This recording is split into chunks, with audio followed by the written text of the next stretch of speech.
Alright, g'day guys, and welcome. My name is Michael, and I'm the Dead Aussie Gamer, and welcome to Wednesday's Curse of Strahd, our D&D 5th edition adventure, featuring, of course, these wonderful people, who are, of course, my Patreons to the channel, who get to come and play with me every week on this, in this awesome game.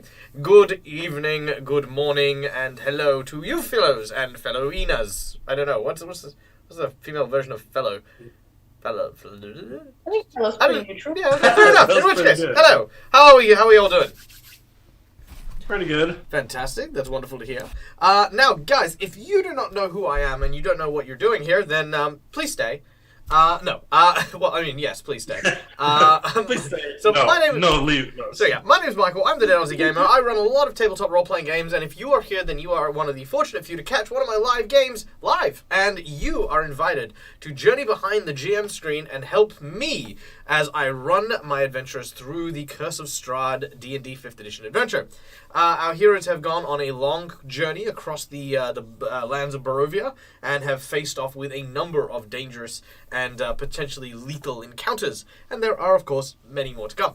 So, before we get into all of that, I would like to, of course, ask each of my players to introduce themselves and the characters in which they will be playing, starting with none other than Immersion Diversion, or as we like to call him, Neil, who is playing the role of the Gog. Hello, Neil. Take it away. Hey, Michael, you basically introduced me already, so let's take it away. No, I'm just kidding. I'm Neil, over from Immersion Diversion. I play Vagog, the wizard Goliath. Yeah. The end. The end. The end. No goals, no personal motivations, just I'm a wizard and I exist because Neil dictates it. He's trying to find his students who had gotten lost in Barovia before him, and he came here to come try to find them, and he met these three beautiful people, so... Yay. Speaking of beautiful Yay. people, next up, of course, playing the role of Argento is none other than the delightful Charles. Good evening, Charles. How are we doing? Good evening. I'm doing good. How are you? I'm well. Tell us about Argento.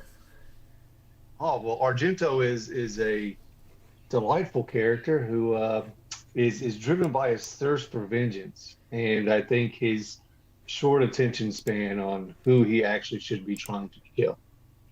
So if you follow the story to this point, Argento has made enemies quite easily and gets very riled up about killing them, and then sort of forgets about them and goes on to the next target fairly easily.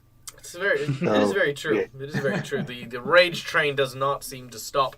Yeah. Someone who is a little bit more level-headed, I think, and definitely a guide to many members of the group, is none other than Esther, our changeling cleric, played by the ever-wonderful McKinley. Good morning, McKinley. Good morning. It didn't want to unmute me. How are you? I am well, thank you. Tell us a little bit about Esther. Esther, as I said, is a changeling grave cleric. And her major goal at the moment is, I believe, is you said keeping the most level of head that she can, and making sure everyone else keeps a level head. Indeed, indeed. And last but absolutely not least, the first to any party that involves copious amounts of alcohol and merriment is none other than Demiro, played by the incredible Tim. Hello, Tim. Good evening. How are you today? Quite well. I'm looking forward to putting up shelves on Esther's head. It is that level. Fair enough. Fair enough. Now, tell us. Tim, what's Demiro about? Tell us about Demiro. What is Demiro about? Well, what isn't Demiro about? That's really an easier question to answer. Actually, it's not. It's much easier to tell you what he's about.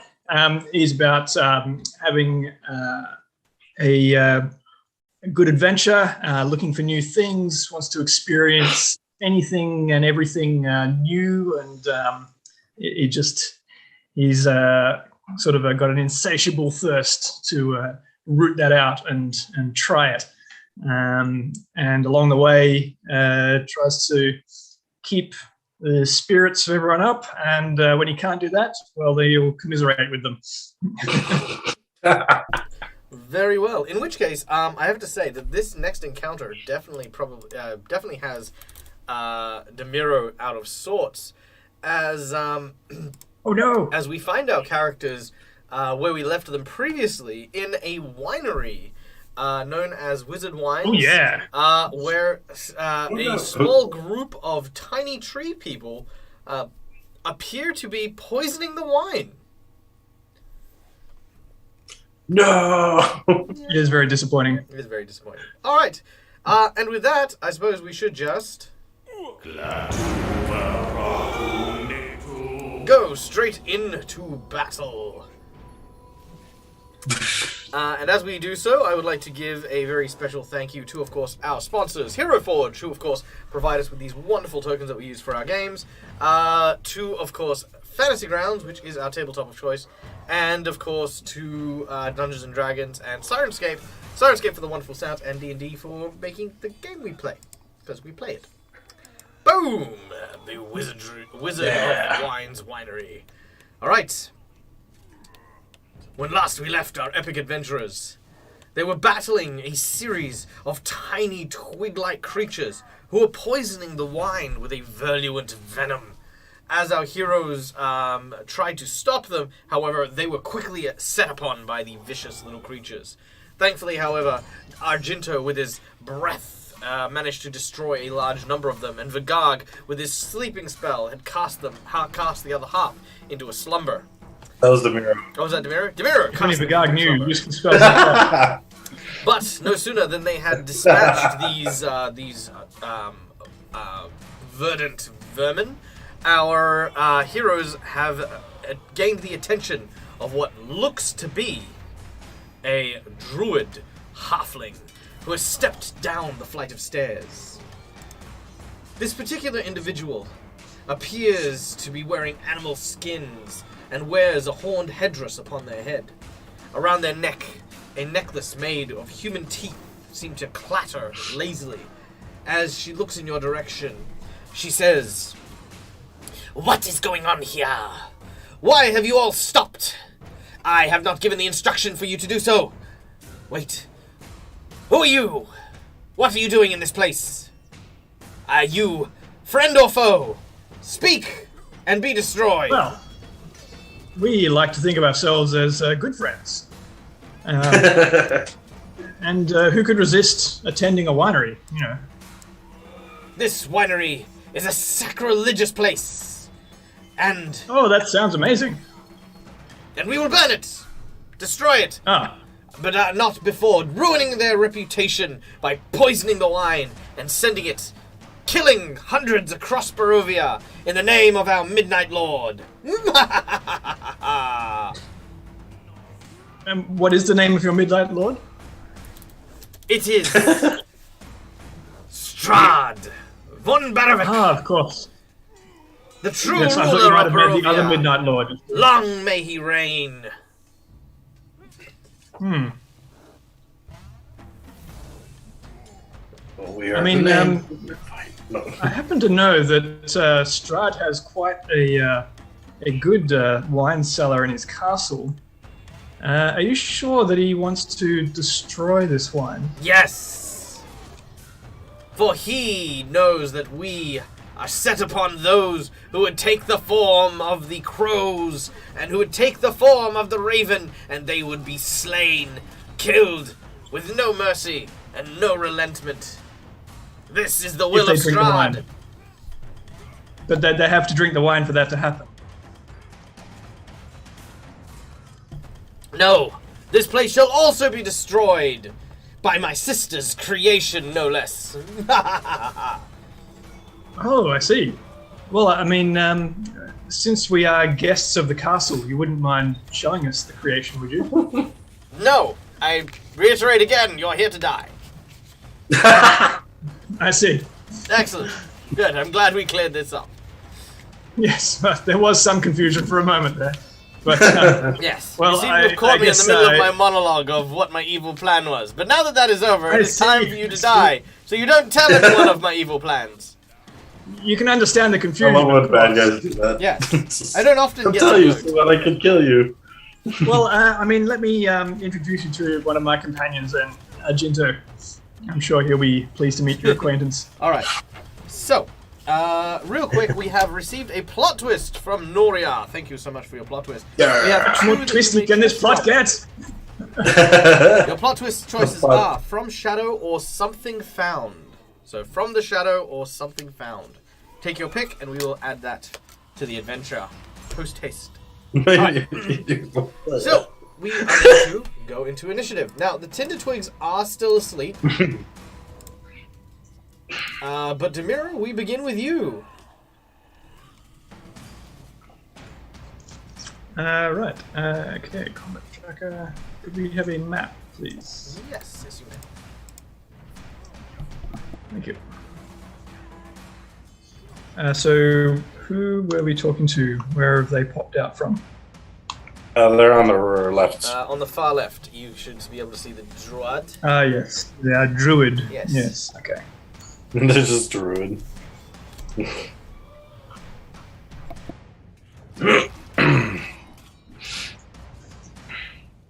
Alright, Demiro, the scene is yours. Surrounding you are Right, yes. So I was just checking if I had to concentrate on sleep, but it appears that I do not. So. No.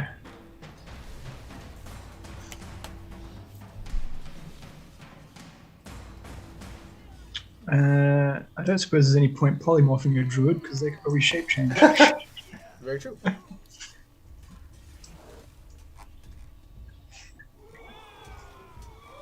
And Junto is right in the middle of everything, isn't he? He is to the south, up on the catwalk. Yes.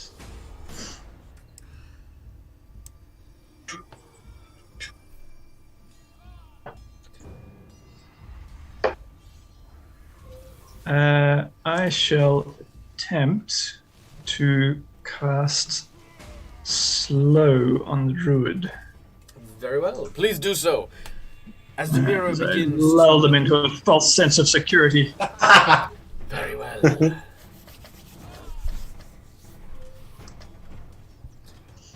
And I will add to that a unsettling words. Unsettling, Hey. word, you say? He called me slow. Hey. Oof.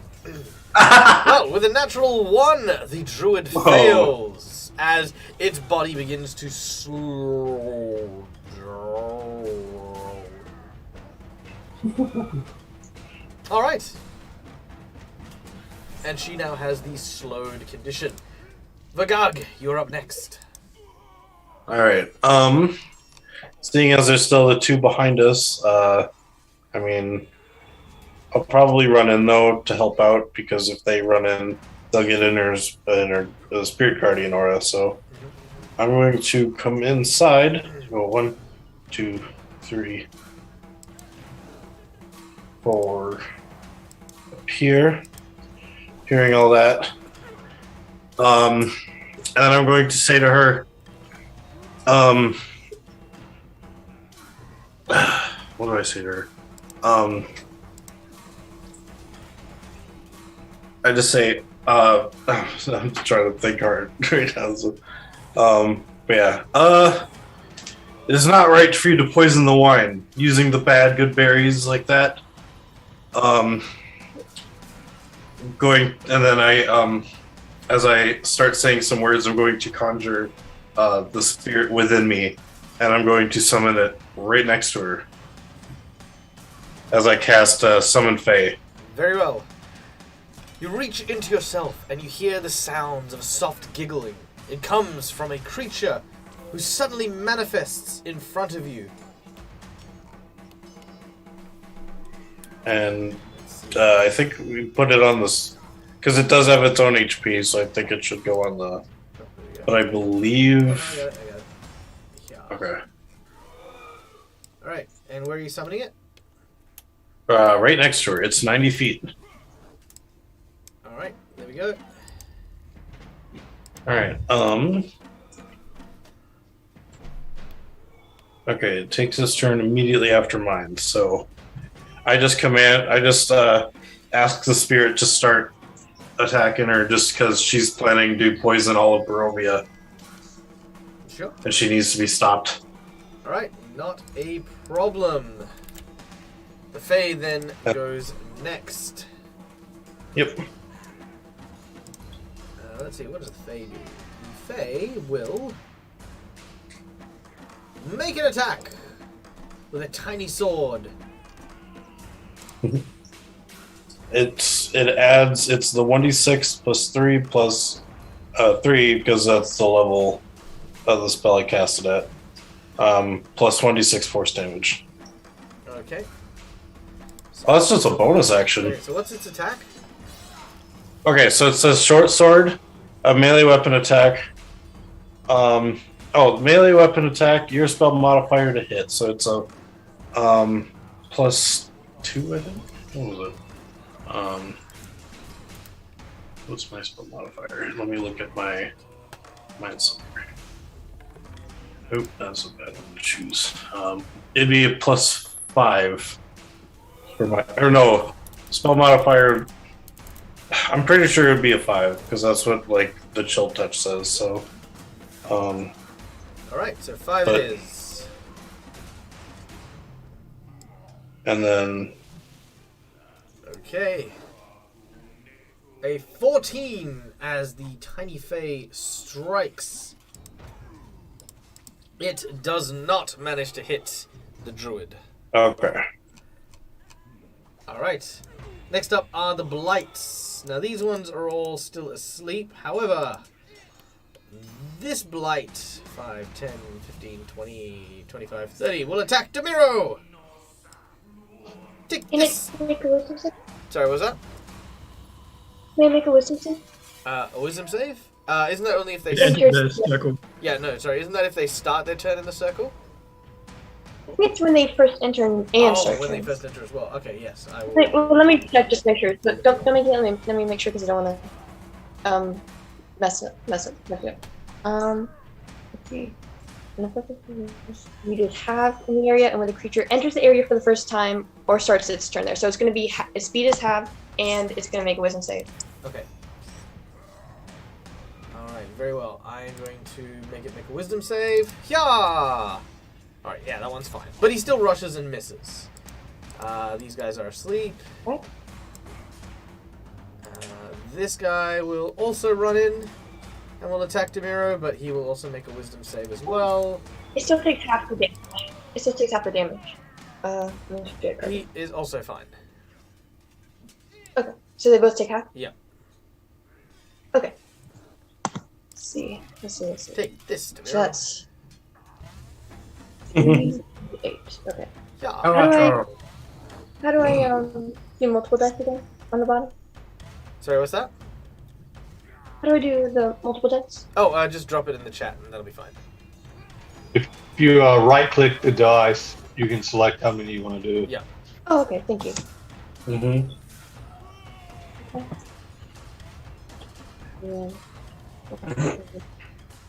Okay. Sorry, it's taking so long. You're good. It probably disintegrates them anyway. It absolutely does. Alright. So that one is disintegrated, and that one is disintegrated. Alright. Nice. So, Demiro, as these two rush up to you, they both kind of vaporize. One of them sort of gets to you and sort of gets that, and then as it does so, it just sort of turns to ash in front of you. Yeah. These guys are all still asleep. The druid! The druid is not pleased. She says, "Insignificant worm. Prepare to die." And she will cast. She was saying that slowly, was she? She will cast Thunderwave. No, she won't. That's excessive. She will cast Produce Flame on the the tiny, the tiny creature. But it's too tiny. It sort of flitters around and avoids the attack as a tiny fireball explodes there. Esther, it is your turn. Any fireball for her would have been a huge fireball. Okay, so, let me restart my notes. Sorry. There. Okay. So, all of the blights that we can see are under sleep spell, right? And if they take damage, then they can roll to see if they wake up. Correct. Okay, and how long does that last, Demir? Look, I'm gonna be honest with you, Mac. If you walk like 20 foot, they'll all die.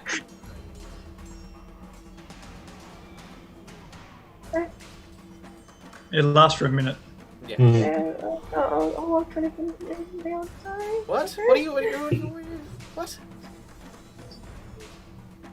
I lost the map. That's why I don't know where my map went. Oh. Oh. There. Thank you. You're welcome. It's not there. It's not there. Yes. As I was saying, if you walk 20 foot and the aura follows you, you'll wipe the rest of them out. I mean, the map's still not there for me. I don't know what happened. Oh, it's not? Oh, yeah, I can't help you. Just look at my screen on this. Okay, Yeah, if you move Okay. literally to there, that's it. That'll just, yeah. okay, let me check something real quick. You'll either kill them all or wake them all up. Okay, so this is not Look, they've could I got 4 still hit use points each. Could roll 3. Can I still use this restoration with the end my concentration on Spirit Guardians? Yep. Yes, please. It should end your concentration if you switch to another concentration spell. Oh, that's restoration isn't concentration. Oh, it's then no, then you'll be containment. fine. Yeah. As long as it's not Okay. another concentration one, you can cast other spells. Gotcha. Okay. Then I want to, I guess, walk forward. And I want to go. How would it be? So I would move there, and then would I be able to move back and then go to Argento, or would I have to go straight to Argento? Or can movement be like weird? So what's your move So- speed? 30. 30? So you can move to here, if you would like. I'm on your screen. Let's see. Select the arrow. No. Come on. There we go. Alright, so that'll kill those 3.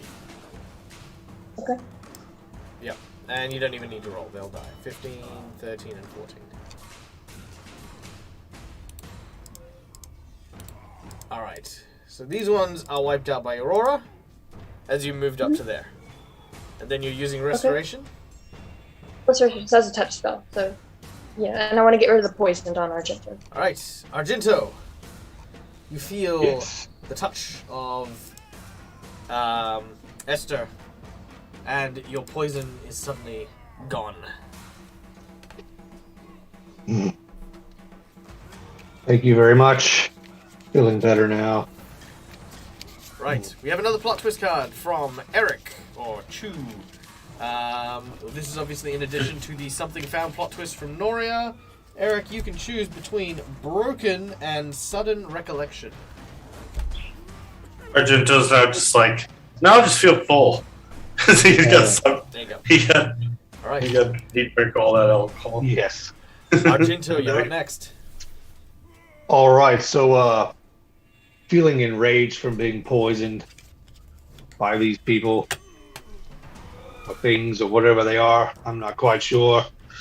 I'm going to move my 30 feet, but I'm going to basically go along the barrels here. Yep. I'm going to run. I'm going to run towards the druid, and I'm basically going to like catapult off the top and come flying down with my hammer into the druid, Nice. basically right here. All right, you leap from the top of the oaken barrels with your hammer in hand. You swing downwards mightily. And while I'm running, I use my bonus action to draw up my searing smite. Nice. So, all right, Ooh. make your so my attack. first attack will be here with the hammer. Yep.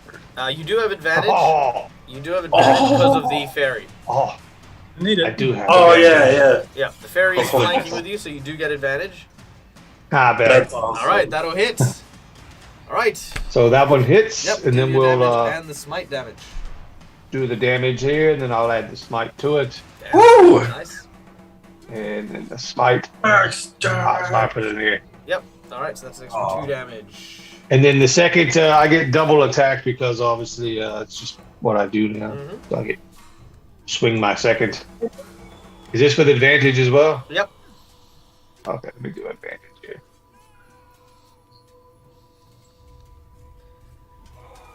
All right, that is 18. a 18. That'll hit. Deal your damage as you once again, bam, just clock this this guy by the Nice. sides.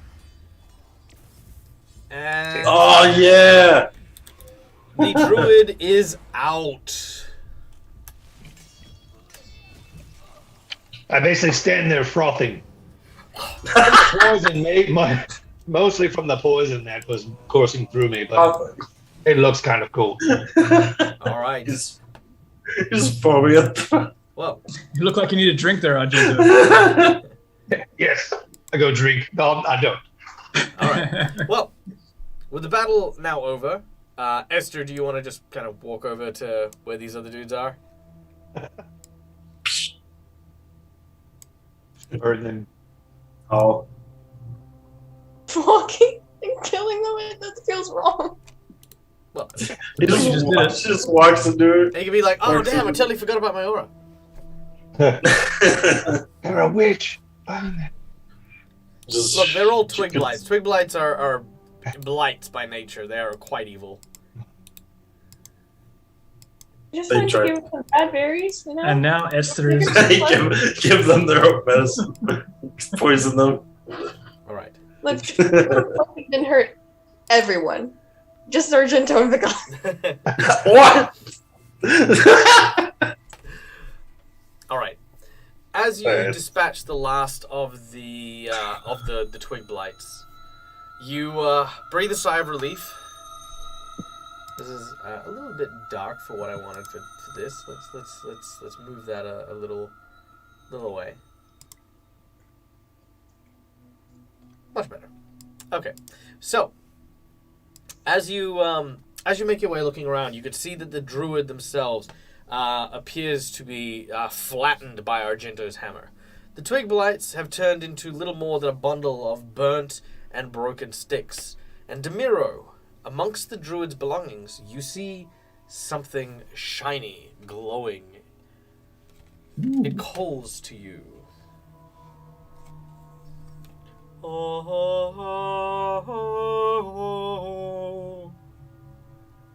Well, far be it from me to turn down a calling. All right. You make your way over to the body. Argento is frothing next to you, heaving heavily with the hammer in hand. Would you like some wine? I say nothing. He's just. I'll have one for you. All right. On the person of the druid, you find very little outside of some sundry supplies. But tied around the neck of the druid appears to be a beautiful amulet, Yeah. which looks thusly. Ooh. I believe we were collecting amulets. The amulet smells of old, stained wood, kind of like the barrels that you find in this place as well.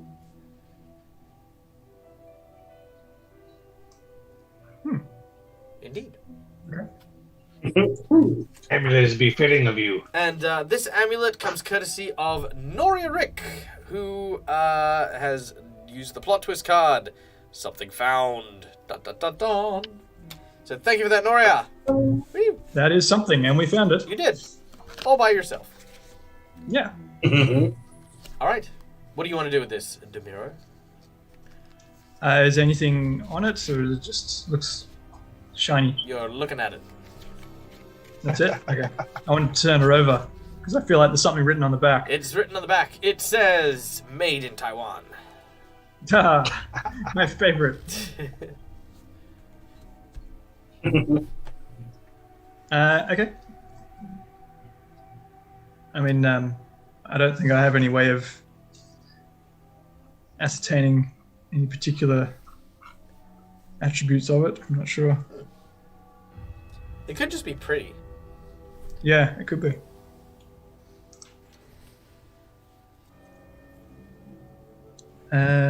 What Is there any way to? You can make an arcane check if you would like to Arcana? try and figure out if it's got any magical properties. Nope, it's just a shiny silver medal. Yeah.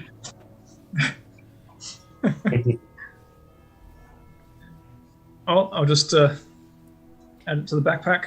All right, in the backpack. Huh. You're not gonna wear We just go around picking up random things from dead people and put them on, do we? it? Yeah. Yes. Since when do you not? I mean, you pick up. The weapon. Yes. If you find a bandit, and murder him for trying to protect his household and save his children by like providing wear for clothes, his family. finish It's skin. like, yeah, no, cool. Leather armor. Yeah, I'll wear that right away. Yep. Oh, yeah, cool. Shiny sword. Shing, shing, shing. Yep. Peasant flavored. Yep. Don't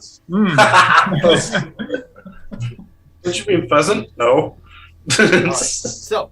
I'll have a look at it later. Very well. Okay. So once again, you are in the wine cellar, I guess, the winery, as it were. And you can see that there are a number of places for you to go here. To describe the chamber properly, you find yourself in the main mixing vat area. There are several large barrels and 3 massive ones, which are kind of mostly filled with that super poisoned wine. Through the doors that you saw some of the other creatures come through, you can see more vats of more of this wine getting prepared and treated, ready to be distributed.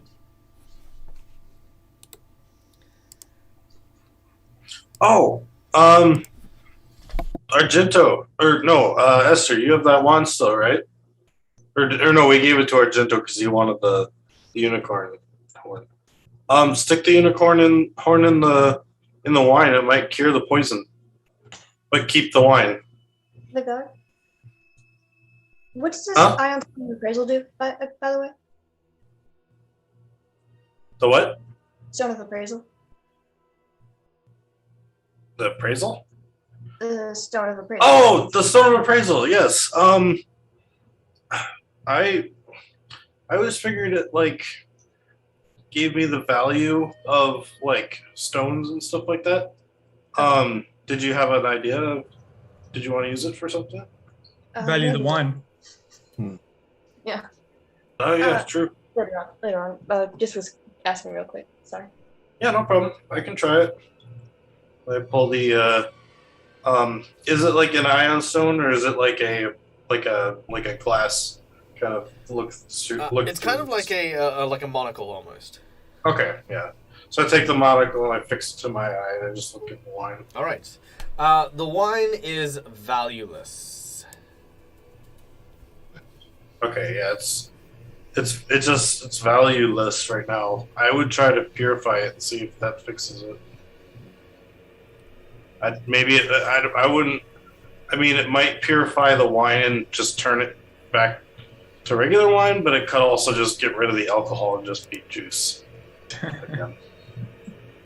Although that wouldn't be necessarily bad either, because juice is also good. But I'm sure Demiro would want wine. And depending on how well it could sell, we could probably bring it with us. Try to sell it.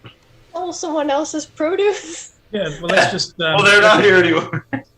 Let's just retire to Barovia and run the winery. Murray, please. Did you guys hear something? It's Murray. Yes, we did. Oh, it's Murray. Oh. Murray, help us now, please. All right. I think you've got him now. So. I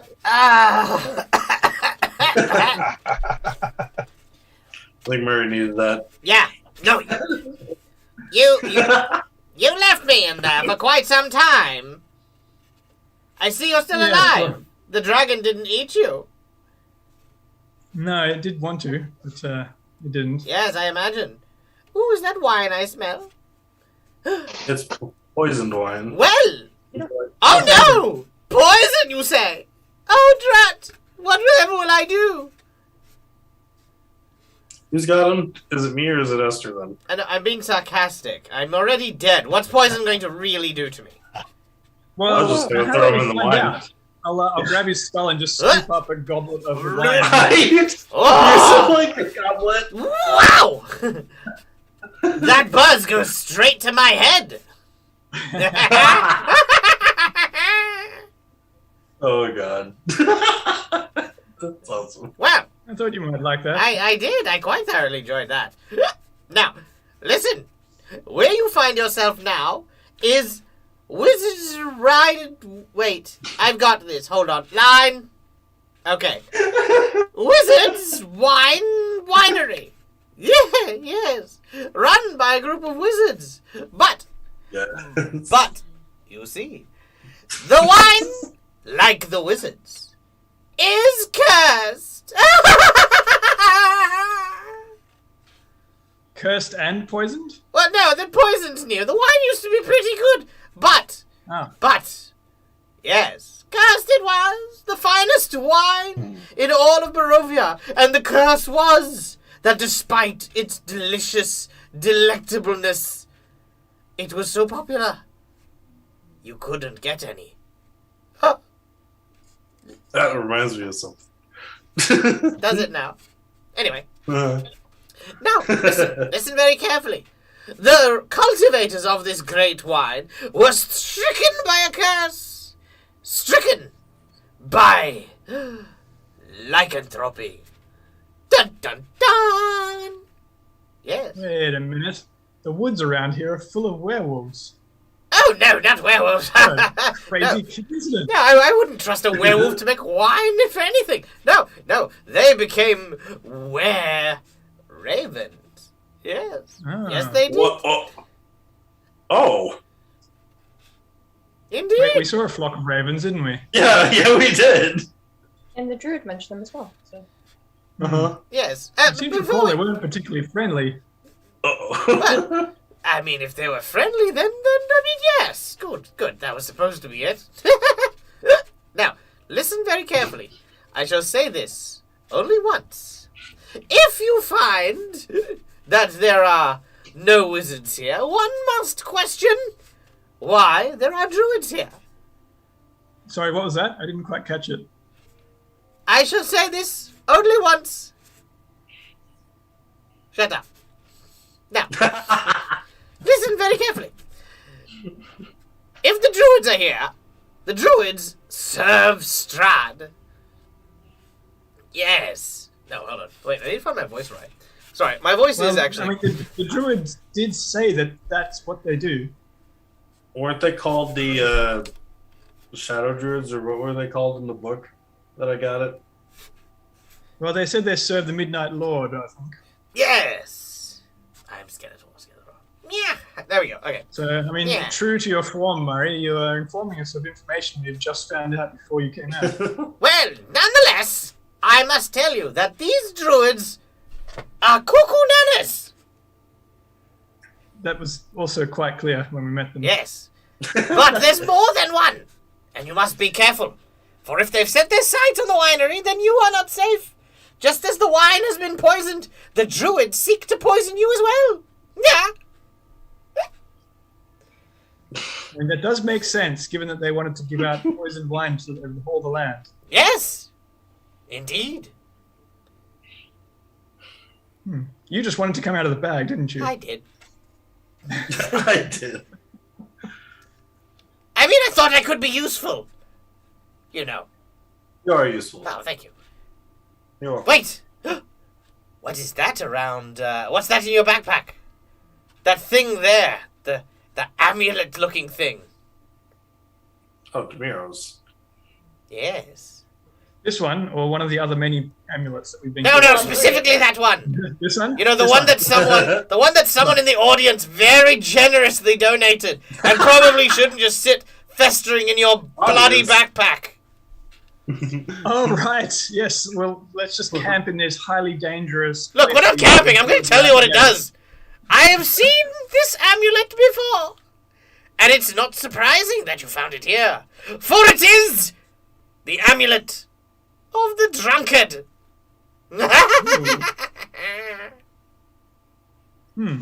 Interesting. Yes. The amulet of the drunkard serves to make sure that those who are constantly enjoying inebriations remain in good health. You see, So The it's, amulet. it's like it's cursed. the You amulet, can't while you actually are get wearing drunk it, while will wearing it. allow you to regain 4d4 hit points plus 4 when you drink a What? pint of ale, mead, or wine. And will do so every dawn. Wow. Indeed. It's actually really good. Wow, indeed. Wow. Doesn't matter if the wine is poisoned. I don't know. You could try it out, I guess. They said it keeps you healthy, so it must be okay. Well, that might just be flavor text from the GM. Well, no, I mean, look. It says right here. No, hold on. Wait. It says right here. Let me just.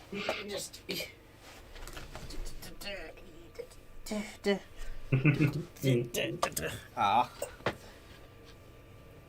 There we go. All right. Yes, here. This amulet smells of old ale-stained wood. While wearing it, you can regain 4d4 plus 4 hit points when you drink a pint of beer, ale, mead, or wine. Once the amulet has restored these hit points, it cannot do so again until next dawn. There, see? No problem. Yeah.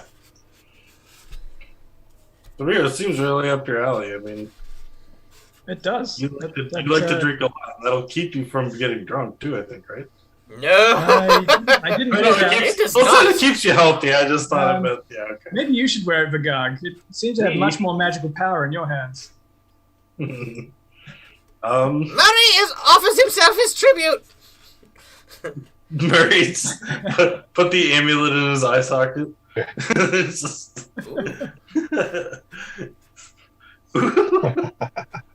All right. Well, that's all I came to tell you. Because, I mean, again, I think someone generated this plot twist. Seemed like a good idea to let you know what it is. So I'm gonna go back in the bag. All right. Farewell. Okay. For I, Thank you, Murray. Murray. What? Shut up! I'm giving my outro. For I, Murray, bring doom to you all. Put him back in the bag. All right, he's in the bag. Esther would ask her if he wants to stay on the bag now, but I don't want to ruin your voice, so I won't ask. Fair enough. Yes, no, my voice is not great at the moment. Also, thank you to Noria for that plot twist, and we have another plot twist from the Antipodian D20, which I will draw right now. Also, hi Antipodian D20. It might be useful for you, Vigag, since you seem to get yourself hacked to pieces the most often. True. Okay. I mean, yeah, sure. I'll take it. That means I gotta have beer on me a whole lot more. At least one a day. Keeps the berry disease away.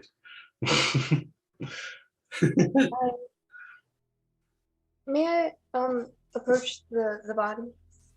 Absolutely. You make your way across towards the body of the druid. It lies still and motionless.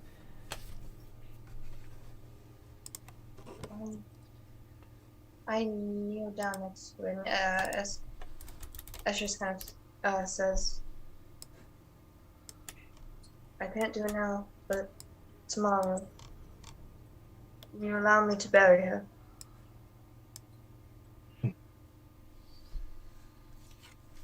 Well, of course.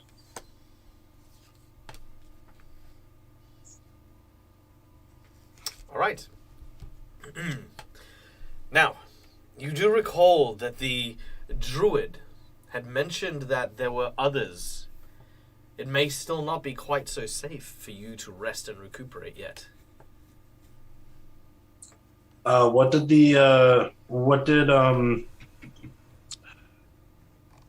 Clyde's book say about the evil druids again? What were they called? What, sorry? From Clyde's book yesterday or last week, I found out that there's the druids that were working for Strahd or something. It was called like the Shadow Druids or something. It was when we were talking to the old man. I kind of looked through the book. Ah, yes. They were called the... I'll write them down so I don't forget. Bum, bum, bum, bum, bum, bum. The Night Harrows. Night Arrows. Got it. If we aren't able to rest, since it's not safe, so as a cleric, I have an option to regain a spell slot instead of using my channel divinity to do something like turn it dead. Sure. But it's rounded up half my proficiency bonus, so that would make it something I could get up to level 2 with that, since we're at proficiency bonus of 3 and rounded up it would be 2. Sure. Okay. Yeah, I could probably use my arcane recovery as well. All right, so you guys wish to take a 10-minute rest? Well, Oh yeah, it's on arcane recovery. Yeah, I forgot it's a short rest for that. Yeah. What I wanted to ask was, I hadn't used any of my first level spell slots yet, but I don't have ceremony prepared, so I wouldn't be able to use my harness divine power to, instead of regaining a spell slot, change a spell, would I? No, you wouldn't. Okay. Then I couldn't get that spell at the moment. All right. So we'd still have to. So, is that a yes for the 10 minutes? Really quick, as a ritual, I don't know how, because, a ritual adds 10 minutes, so yeah. I guess if we're going to take a break, I feel like we should go upstairs and do it, though. And unless you guys feel better doing it down here, because we already know that it's clear down here, kind of.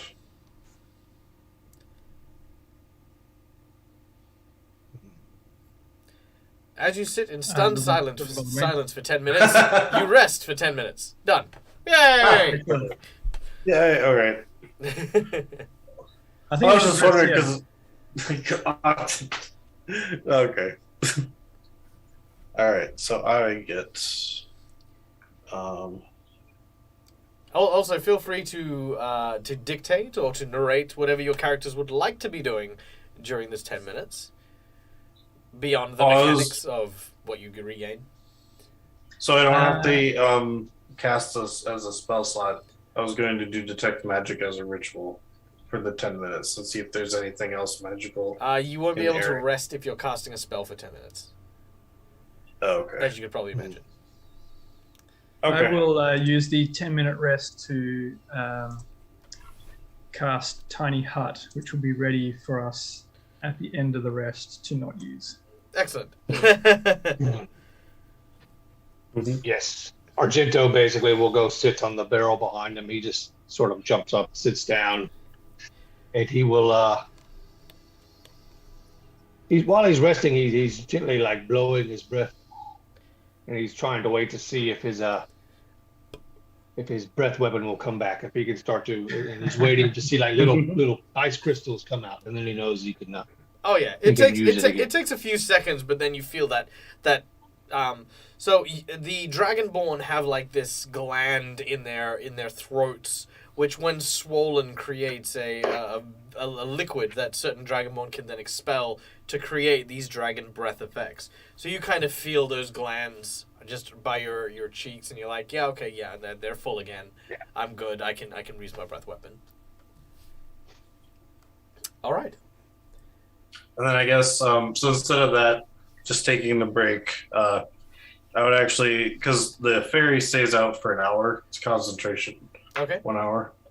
But I actually would just, since I've got an actual, like, face-to-face rather than inside of me, kind of mind-to-mind, I'm going to actually try to talk to her to say, I've never actually gotten your name, but also thank you for helping us today. She looks in your direction, this tiny little fairy creature, and says, "No, that's okay. I like helping. Helping is one of my favorite things. I don't get to help very often. in the Feywilds, I spend most of my time running around and singing and dancing, but I don't really get a chance to come to another world and help new friends find their way into true love. She sort of flies over towards you and sort of grabs you by the hand. So tell me, have you found someone? Is this someone you like? Is it her? She says, pointing at Esther. Oh no, she's no, it's not her. But oh no, I understand. She's just a friend. She winks at you. Yes. Not. But I do consider all these people wonderful people right here. So I do enjoy. I do say that. I didn't realize it was like that. Well, they all are indeed very wonderful. We are wonderful. Yeah, they're wonderful people. There was someone a while back that that I kind of liked, but it's been quite some time since I've seen her. Oh, well then, clearly that is not your true love. You must forget about this person and try again. What about her? What about the one on the ground? She points again at Esther. Oh. I see Vigag has tastes of a different kind. I was confused because I'm like, wait, what are you? Because as Vigag is sort of staring at the body and going, her, the pixie's sort of got like this frown on its face, and she just turns the head You really back had your towards- work cut out for No, you. I just was like, what? Like, what are you talking about? The kind of thing. No, I'm You trying don't know to. what you got yourself into, my fair friend. Well, apparently it's someone who needs me more than anyone else. I mean, this individual's hopeless. He was trying to fall in love with a dead thing. That was weird. I'm glad we've moved on from there. But I'm hoping to find Vigag true love. That's why I've decided to become his spirit companion.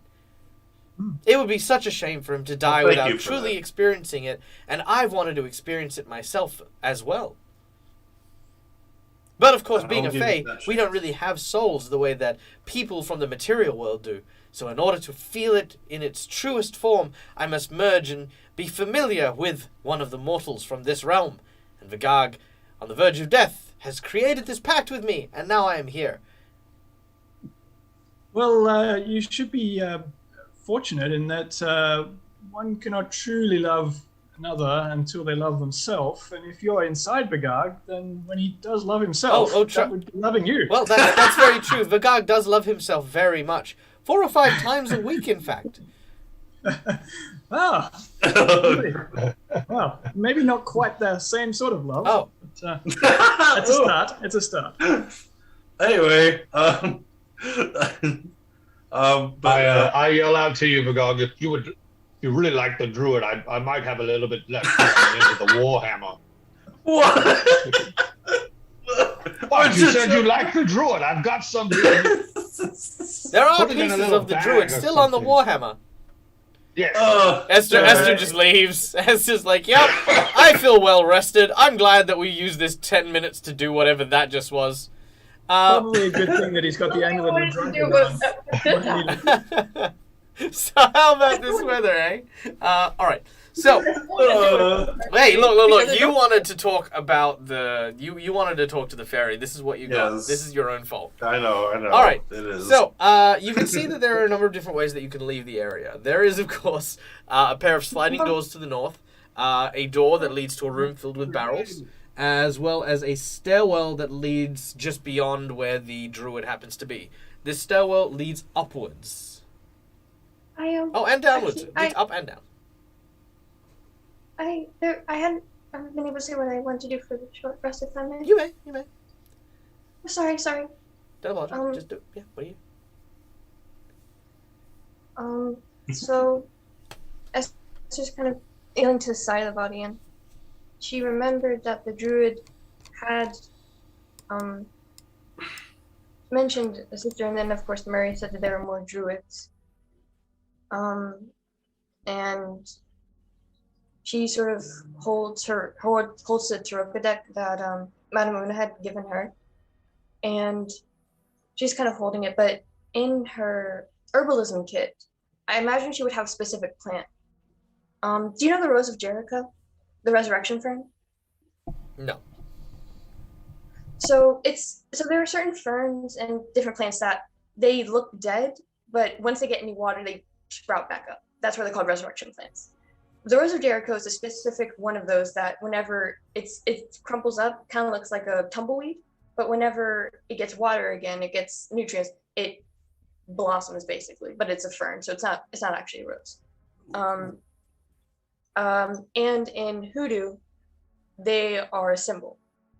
Kind of like how lilies are sort of like life, death, and resurrection. The Rose of Jericho symbolizes the return of a good deed.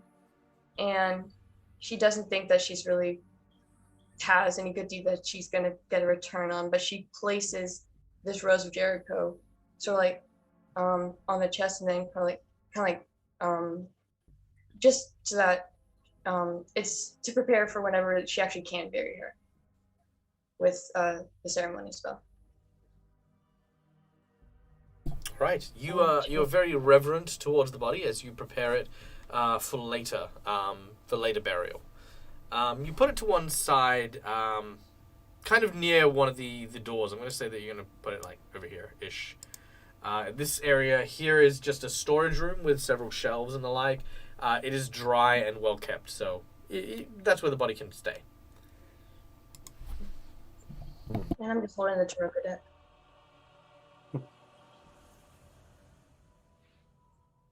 Okay.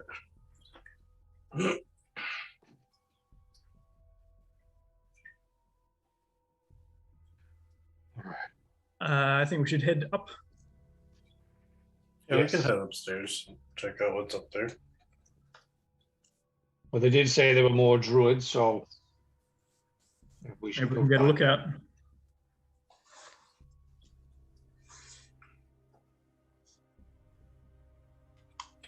Yeah. All right. So we'll make our way up the little spiral staircase. Very well. This small circular turret contains a stone spiral staircase with windows along the outer edge. You can see that light slowly trickles in from the various portals as you slowly begin to make your way up to the next floor, which I will place you on now. There you go. All right. The stairwell ends in a long corridor that veers to the right sharply. You can see that there are several doors just in front of you, one of which has the door slightly ajar. Also, I'd like to take a very quick moment to welcome our friends from the Fourth Culture. Hello! Hello! Good morrow, good welcome. For those of you who don't know who I am, my name's Michael, I'm the Dead Aussie Gamer. I am running Curse of Strahd, our D&D 5th edition adventure. These are our wonderful players who are, of course, my Patreons who get to play with me, as well as help support my channel and keep it alive. We have Vagag, our Chronomancer Goliath, played by Neil.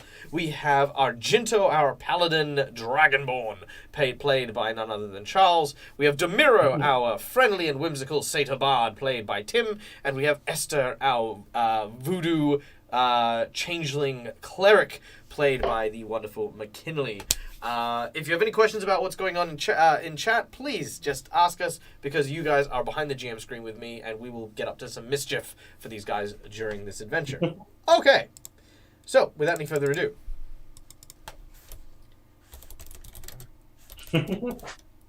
that is what you see. The long corridor, the ajar door in front of you, and of course, Yeah. no sound coming from anywhere. I follow up behind Demiro there. I think I know Demiro. He's going to say hello. Is anybody there? All right. We're on to your game, Mira. You prepare for the usual Demiro greeting. As you pass the door that seems to be ajar, inside something catches your eye from the shadows that twist and turn. In the chamber beyond the door, you could see a desk, several chairs, and a tall wooden cabinet.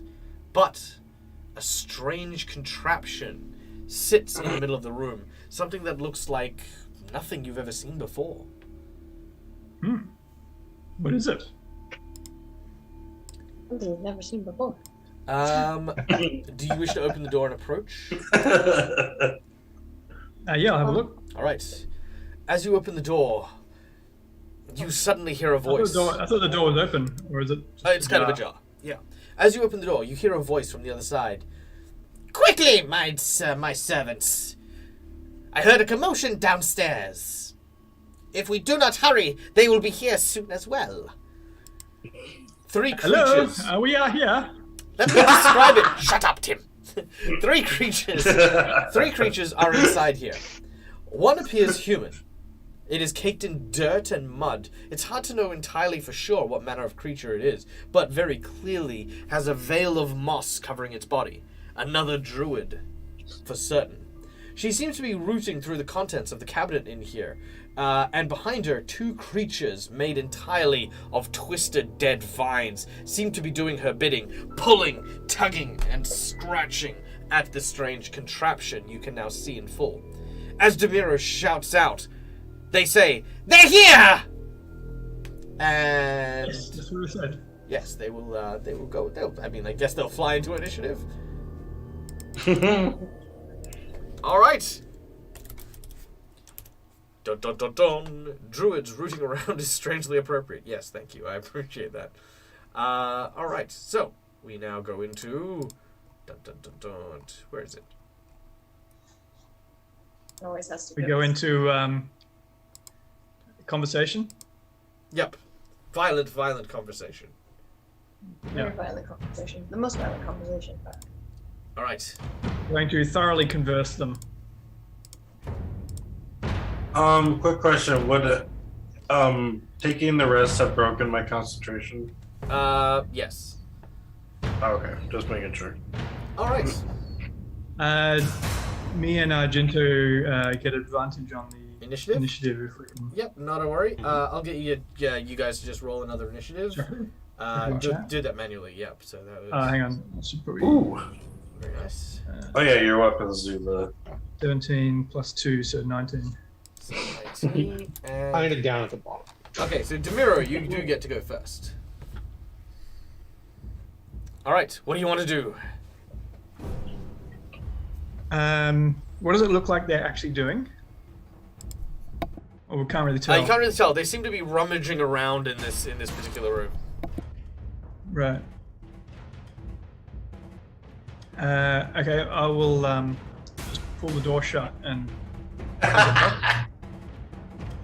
No, the door has been destroyed. You can see that the latch, or where the latch was, has been busted in by force. And as you close it, it just sort of swings back open. Okay. Busted in by force, you say?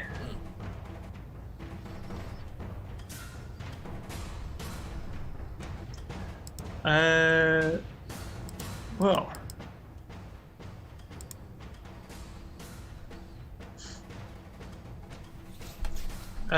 Okay, well, in that case, I shall cast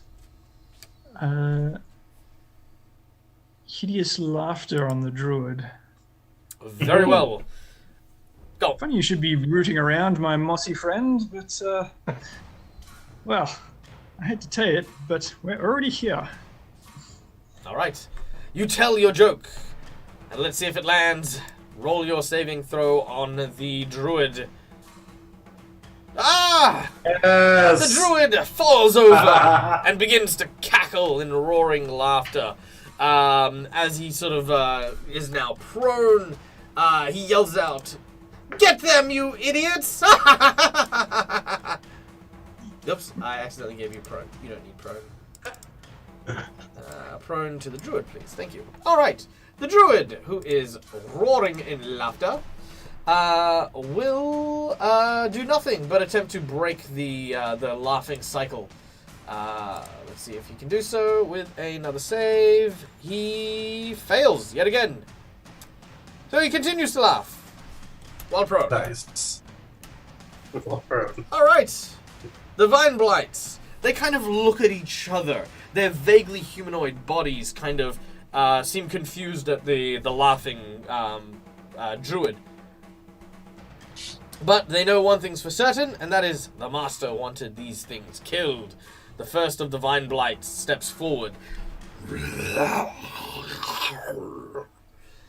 5, 10, 15. Move it to here. And it is going to make a... Actually, no, they don't even need to. Oh, they have ranged attacks, they do. Ooh, this is going to be fun. All right, let's do it. Ranged attack is going to make against Demiro. Demiro, a series of vines stretch out to grab you. You suffer 8 points of damage. And you manage to maintain your concentration. And let's see, we have a grapple check next. So I need you to make me a athletics check, if you'd be so kind. Wait, so that was natural 20 on Demir? That was a natural 20 on his concentration check. Okay, just want to make sure. All right. I am actually going to use my chronal shift on his grapple check on the athletics, if I can do that. You don't even know if I failed yet. Yeah, sorry. Can you actually use it on others, or is it just yours? It says, you magically exert limited control over the flow of time around a creature. As a reaction, after you or a creature you can see within 30 feet of you makes an attack roll, an ability check, or a saving throw. Okay, so you're going to use it Force the on creature Demiro to give reroll. him a reroll? Yeah. All right, Demiro, get a reroll. Do we find out whether I need the reroll first? Oh, you definitely need the reroll. One more. All right, that will not do it. A 24 Arr. manages to grapple and wrap around your person. You are grappled and restrained. All right. I just looked at my stopwatch and I'm like, what the? Like, what is it? I just put it away for now. Okay, the second of the vine blights lifts open. What you now can see is a printing press. And it seems to have like a template for flyers for the Wizard's Winery. And you watch as they load Demiro into the press. You watch. Oh no! You watch as the larger one grabs hold of this heavy iron slate and brings it crashing down onto Demiro. But as it does, click! Oh. Click, click, click! Luckily for Demiro, the press is broken. This comes courtesy of none other than our dear friend Eric or Chu from his Channel Point plot twist. So thank you, Eric. We hadn't finished fixing it. So they do not turn you into squashed pancakes. Now, to break free Demiro of their grapple check, you need to make a strength saving throw of 12, just so that you know what it takes to break free. All right. Also, a very big warm welcome and thank you to Play Nerd Allies. Guys, if you have not checked out Play Nerd Allies, please go and do so. Them and, of course, the Fourth Culture team. These guys are some of the most amazing content creators I have ever had the pleasure of witnessing.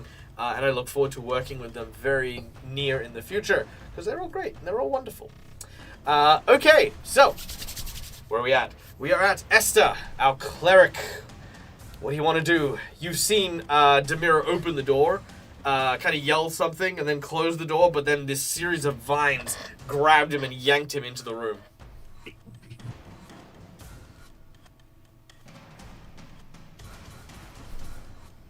Okay. I have. Okay, so I have 2 chances of that. Okay. First thing I want to do is with my both like Arjun, so how many hit points do you have at the moment? I am sitting on, let's see, 35. I've got 35. 35 HP left. Okay. Let's see. I don't know if I can actually see the mirror to use. Yeah, he'd be behind a wall. Yeah. So I'd have to move. And I think, unfortunately, I still have the map, so I'm much further up than I seem on the map. I'm actually with y'all, so don't worry. I'm not lagging behind too much. I just can't. Okay. Well, I guess whatever I have to do, I would have to. I would have to move up either way for both of them. Would I be able to, if I moved up, be able to see them? Yeah, absolutely. Yeah. If you move just 10 foot forward, you can see pretty much where everyone is. Okay. Let's see. So I guess as I'm running, I went to. Cause yeah, I was looking in combat tracker and I saw like I didn't realize how many wounds you had. Or just I'm sorry. Did you use your hit dice by the way? During short rest? What's that? Never mind. Just curious. Wait. Okay. Argento, you got 35 max? No, I have 25 that I'm still. I never healed. No, but your max total is 35? It's 60. Oh, I was like, how is it? Yeah. Like, I heard 35. I'm like, what? Sorry, Yeah. Neil. It is Esther's turn. Sorry, yeah. I was. Okay. Okay. So for first thing I'm gonna do is that as I'm running past, I want to use Healing Word on Argento. We're just gonna use first level because I don't, unless I use my Chant Divinity, I don't have the second level. So that's going to be 1d4 plus 3. I'm gonna drop that one. So if I can do this right, I can do combat tracker quickly. All right. Speaking a series of magical words, they carry in the air and into Argento's ears, which slowly stitch and mend his wounds. Okay. Then the next thing I want to do is I want to use one of my chain of events because I think I have 2 for long rest at the moment. Mhm. Let's see. First thing I'm going to do is Path to the Grave. Because, let's see. As starting level user, Challenge Event, as an action, you choose one creature you can see within 30 feet of you, cursing it until the end of your next turn. Next time you or an ally hits the cursed creature with an attack, the creature has vulnerability to all of that attack's damage, and the curse ends. Very nice. All right. Which is the creature you're going to attack? I'll target the Blight, I'll target the Blight trying to, smush Miro into the... Okay, that would be Blight number 2 is the one who's trying to lower the press. All right, very well. Is there a saving throw or is it just cursed? It's just cursed. Very well. The Blight suddenly feels the weight of Esther's curse weighing down upon it as we go to Vagag. Right. Well, as Demiro had gotten grabbed and pulled in, realizing that there's danger that way, because originally I was going to open up this door, but then seeing him get pulled, I'm like, Demiro! And I'm going to kind of run around the corner to see them. And I am going to...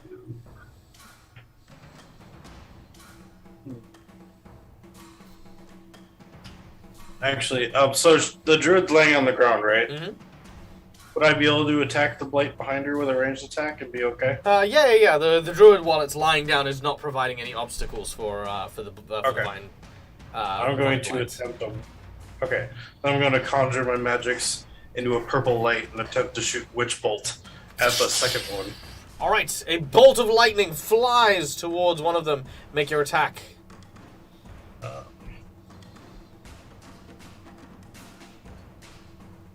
Yes! All right. 21. That strikes. Please deal your damage.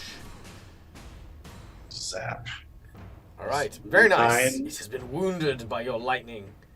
It did not like that at all. Yeah. Is that the one with the vulnerability, or is that the other one? Oh, that's the number 2. The one in the... Yeah, so on that is the one left. with vulnerability. So it is vulnerable to your attack, meaning it Oh, will cool. take double damage, so it takes 18 damage instead. Dang, of 9. nice. All right, Argento. Yes. So I'm going to shove past Vergog as I'm telling him, out of the way, yelling at him, get out of my way. So as I'm running in, I'm going to use my bonus action to do Searing Smites again. And then I'm going to run basically into the area here. Mm-hmm. And my first attack, I want to hit the one that, the Blight number 2. All right. taking your hammer. Oh! A massive critical hit as you So it's strike your hammer into its head. And as it swings, it collides with the massive vines. Roll your damage, dude. So this is going to be doubled and then vulnerable. No, I think This vulnerable is is the only the one Oh. attack. But with little effort, you shear the vines into into kind of like this paste of like green fluid that drips off the walls, as that one is absolutely decimated. All right, so with my second attack, I guess the question I have is he going to hurt Demiro if I attack? Because it does have fire if I hit it. And if so, what no, kind there of is no damage? splash damage or anything like that. All right, cool. So then I'll attack the other one with my warhammer as well.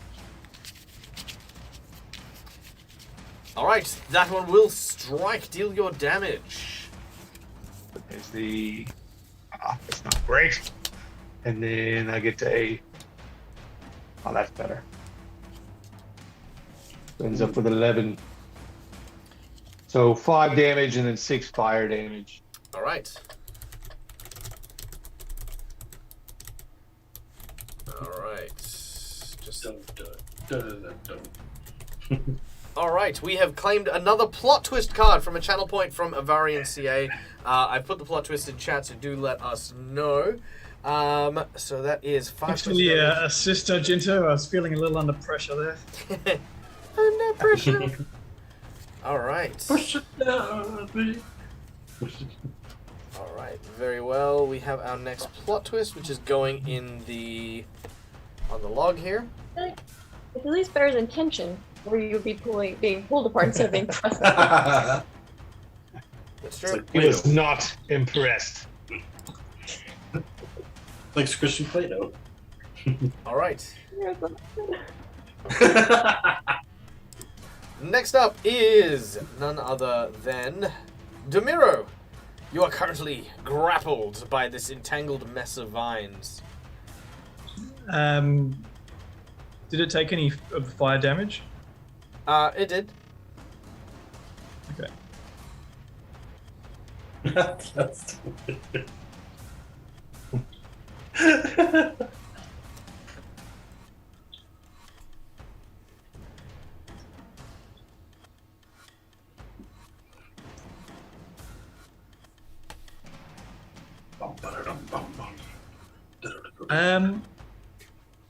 Is this kind of all simultaneous-ish? Kind of. I mean, there's still an order, but it is more or less happening in the span of 6 seconds. Could I cast heat metal on the head of Argento's hammer? If it's still somewhat in contact with the vines? It won't retroactively hit the other ones that he's already hit, but Okay. Is it holding the handle of the printing press? no, it's holding you. The other thing was holding onto the printing press. Okay.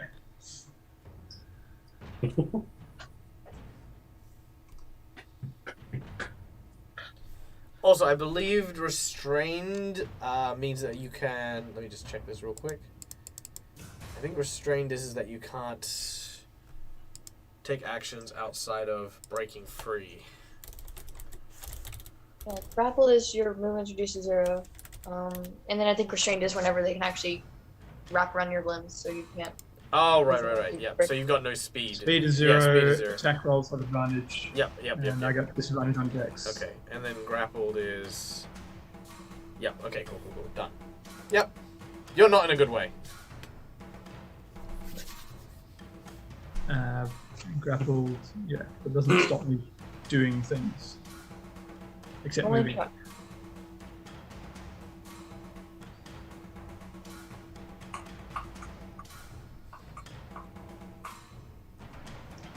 I feel like I'm watching a parade or something. This sounds like a command to me, and I love it. Okay, my attack rolls have disadvantage. Flip. Like, They hit the drumstick so hard it goes flying like that. Ow. Just hit my desk.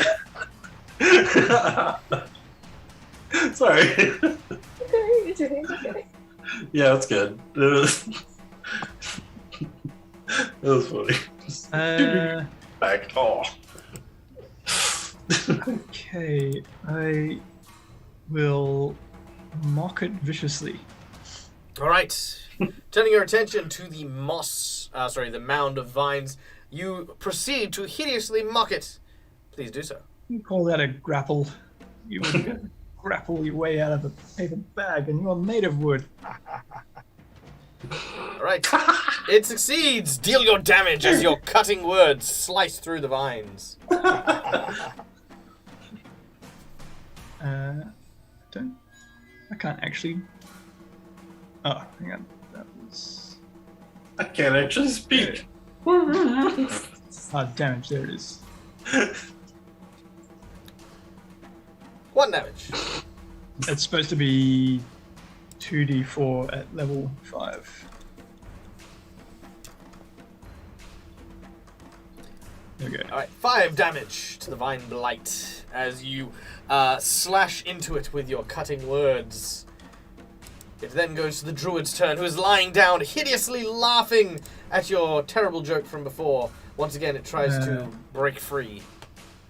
Druid gets It does 20 Wow. It does break free at the end of its turn. at the end of its turn. Yeah. The vine blight is focused entirely on restraining and attacking poor Demiro, as that is what it has. So it begins to tighten its vines Ooh. and misses. Whoa.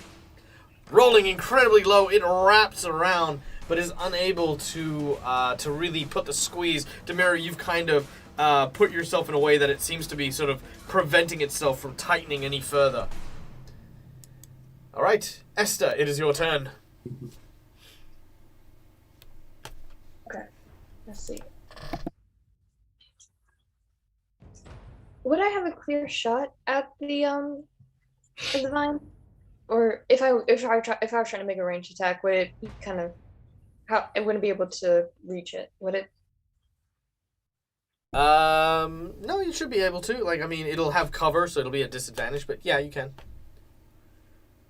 Okay. You could always push your way past me if you wanted to get in there, but I don't feel like we really need to crowd this room. I don't think we need to just bubble in the room, but the druid stands up and we're just standing over it ominously, yes.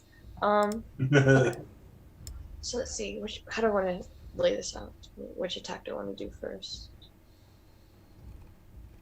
And it didn't look like fire had any overly adverse effects on it, did it? Any the flames? It functioned as normal. Functions normal. Okay, so then let's see. I want to use guiding bolt, if I may. All right, make your attack. As you... Well, yes, you are also at disadvantage, so please roll that. alright, so disadvantage, got it. Yeah.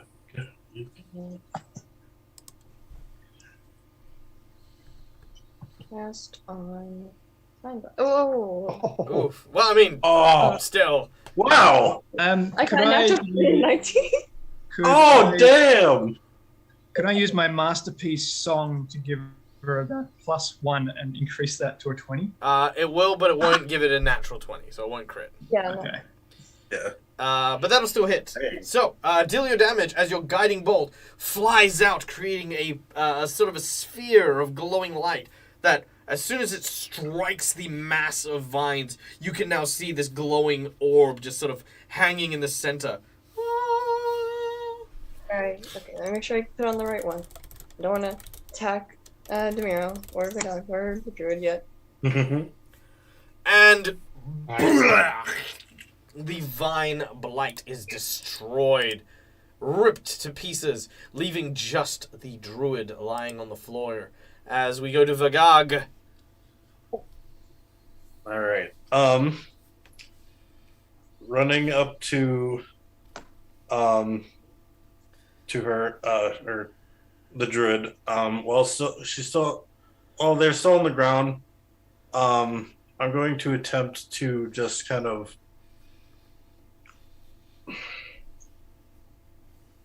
I'm gonna throw myself on them so they can't get up. All right, make As an an attempt athletics to, check. as an attempt to, yeah. Yeah, make an athletics check. You have advantage because she's on the ground. Okay. As you Really body slam. Yeah, 22. Yeah. Okay, you land on top of her and she cannot get up. Argento. With the dog laying on top of the target, there's not much I think I can do here. Tie her up. Yes, I have a rope. All right, make an athletics check Oh. with an advantage to try and tie up the woman. Let's tie her up. Let's see, there's my athletics. Very nice. Yeah. Yep, nope, you tie her hands and her legs, and she yells out, "Let go of me! Unhand me! You brutes!" I stand up and just sit down on that. The printing press? No, what's that in the corner next to me? Like in the bottom right The corner. table? Yeah, I'll sit on the table. All right, you Crush sit, the table. you sit in the table. All right, congratulations! You have successfully managed to destroy the two vine blights, and you have, of course, the this wonderful druid captive. She turns to you and she says, "Unhand me! Release me! I must destroy this place. I must turn it inside out before the master's plans come to fruition and this whole place is destroyed." Why do you want to destroy this place? Because we hate the ravens. How can you not? Filthy creatures. Disgusting Well, I mean, avian parasites. we've never met these. I mean, we've met the ravens, but we don't hate nor like them. I mean, Then you are foolish. Stupid and foolish. Foolish and stupid. Spit at your feet. What if they Do weren't? it. What if they weren't ravens anymore? They are not. They are were ravens. Him and his whole bastard family. They have no I mean, place what- here in Strahd's kingdom. We have What if they killed. weren't were ravens anymore? Hmm? What if they weren't were ravens anymore? If the curse was somehow lifted. Then we would kill them all anyway. No. The reason So we are it's not killing because all they're- the ravens is so that we can find the members of the family so we can kill them. And we're giving them no Ah, place so to it's- retreat to. Right. So it's not because they're ravens. Yes. well, why do you have to poison the wine? So we to do can so we can ruin their reputation throughout all of Barovia. And they can find no safe ground to find any form of happiness. That does seem like quite an elaborate plan. It is. But I don't see what that has to do with you, you strangers, you wandering strangers. Well, we wanted some wine.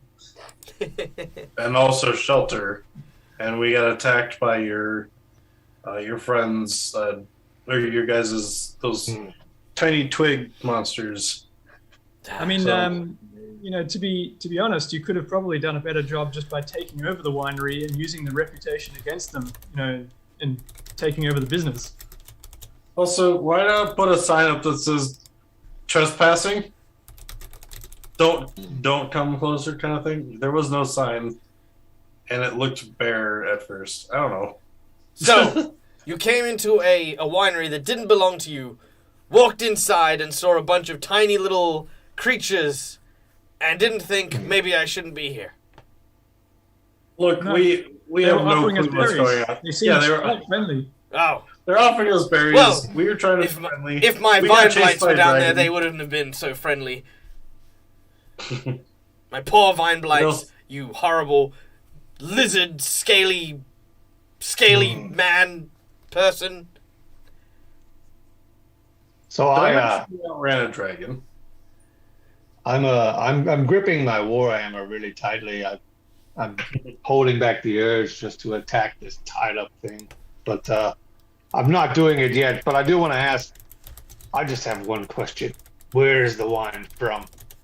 The wine? Where are you getting? The wine Yes. comes from the vineyard. Duh. You would think so, wouldn't you? But we happen to find a barrel of wine with my people in it. Ah, well, I bet it tasted awful. Probably. As she says this, she says, well, just kill me and be done with it. I have nothing further to say to you. As this happens, let's see if I can get this going well. All right, perfect.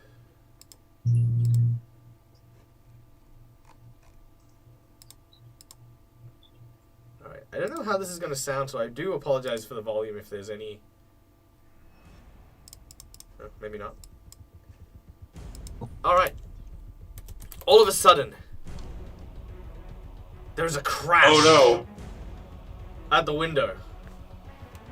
And you hear a awful but familiar sound.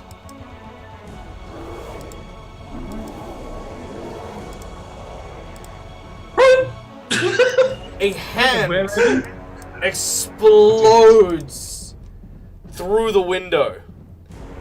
Which is incidentally where you tied up the poor druid. Take the druid. As the hand reaches, it grabs the druid and crushes her upper body, almost like a grape. You see blood pouring between these green knuckles. I was gonna say, is it green? Oh, it is. Oh, okay. It is. I was like, oh no. It is green, and yes, it is your old friend Gogglegort. For some reason, I thought the dragon was back. I'm like, oh no. No. Gargle God.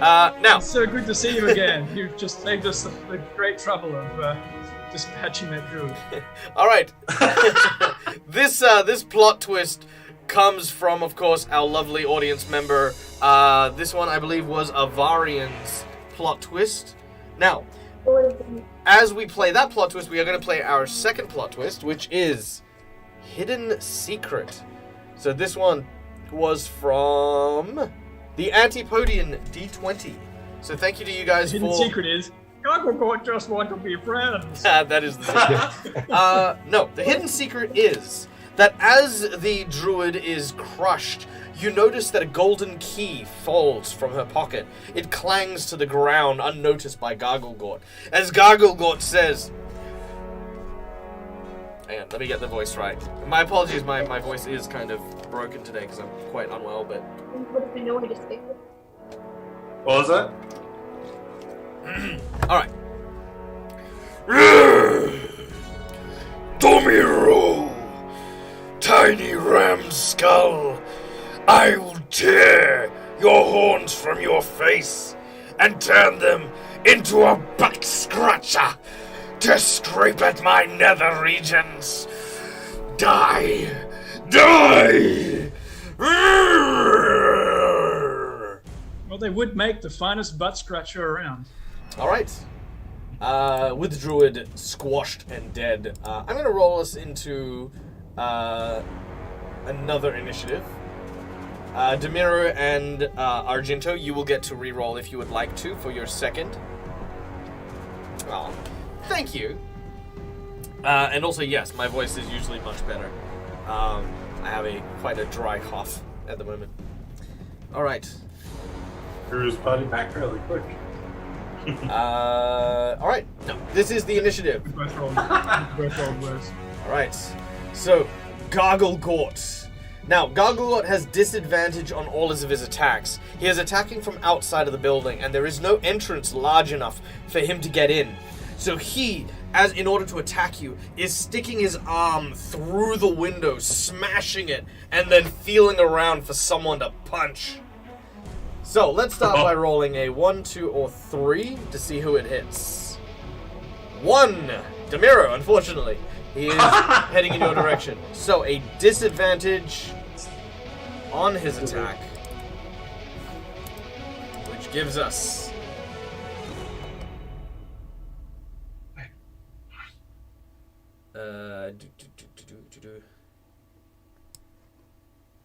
that's a bite. I don't want to bite. I want to claw.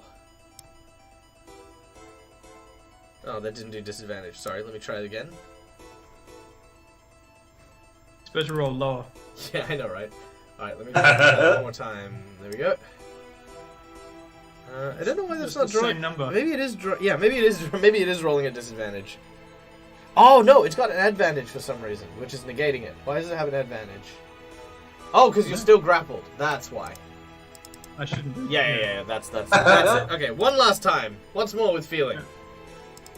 What's more feeling? All right, here we go. 215s again. Yeah, there we go. Well, that didn't help.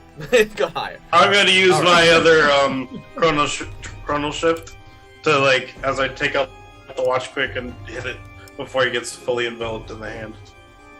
Yes. Very nice. All right. As you chrono shift, so you watch as the hand reaches and sort of scratches at Demiro, but then all of a sudden, Vagag, you pull out your clock, and as you slam, bam, your hand into the clock, you watch as these gears appear out of magical auras around you, and time reverses, but this time you grab hold of Demiro's arm and pull him out of the way as this claw rips through the printing press, cutting it to pieces. I thought you were going to say fixing it. Fixing it, yeah. All right. Smashes its sword in its face. Esther, it is your turn. You can see from kind of outside the window, you can see Garglegort hanging on the side of the building.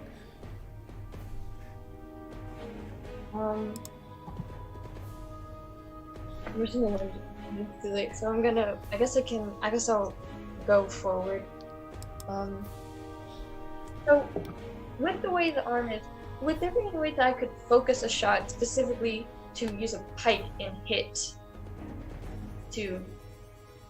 a specific spot in the forearm to kind of not a pressure point exactly, but just somewhere to destabilize it.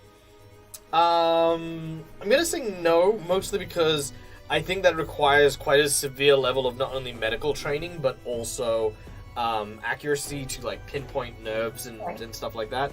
But I will allow you to obviously target the arm, and if you have a particular effect you would like to go for, like for him to drop something, or for him to like, just depends on what you want to do. I can work around it. Okay. And does it look like he's hanging on, or is he just like tall enough that he's reaching the second story? Looking outside, yeah, Garglegort is tall enough, but he has kind of hopped up just slightly higher. His feet are kind of embedded in the stone wall, and he's got one hand that's kind of reaching up to the roof and just clinging with these claws. So he kind of almost looks like a gorilla hanging off the side of this building. Okay. Alright, let's see. Now, while Esther is contemplating their next move, Garglegort, for our lovely audience members who may not necessarily have been acquainted with this individual, is a troll that the heroes first encountered when they arrived in Barovia. Garglegort had attacked a small wagon where Vagag had been tracking down one of his students, and Garglegort was responsible for eating one of the accompanying students. Not one of his actual students, but like a student's friend. One of the guards. Yeah. They managed to defeat Garglegort, but not before before Garglegort managed to escape, surviving by ripping off a limb and having that limb basically regrow an entire troll. The second time they fought Garglegort, he was on a bridge, and they managed to topple him, knocking him into the river and sending him washing downstream. So this is actually the third time in 25 episodes that Garglegort has re-emerged. He has a particular vendetta against Demiro, who has been lipping him pretty much ever since they met. So over everyone else, including Argento, who chopped off his arm, Demiro's been the one who's... And his head. Yeah, Demiro's been the antagonizing one. I think last time Argento knocked its head off in one hit. Yeah, basically. Yeah, we all just put all of our... It's like, hey, Argento killing him. Yeah. Pretty much just hold the line until Argento one-hits this thing. Yeah. He's super Argento the hell out of it. Alright. So, I'll, yeah, because although, she does have medical training, she wouldn't have surgical training. So she wouldn't be able to pinpoint a nerve. So I think just for now, knowing sort of what's in Joel's fear, or at least dislike of fire, I want to try to use Sacred Flame and Scorch him. All right, channeling your sacred flame, you reach forward. Make your attack. Okay. Figure out one sort of music.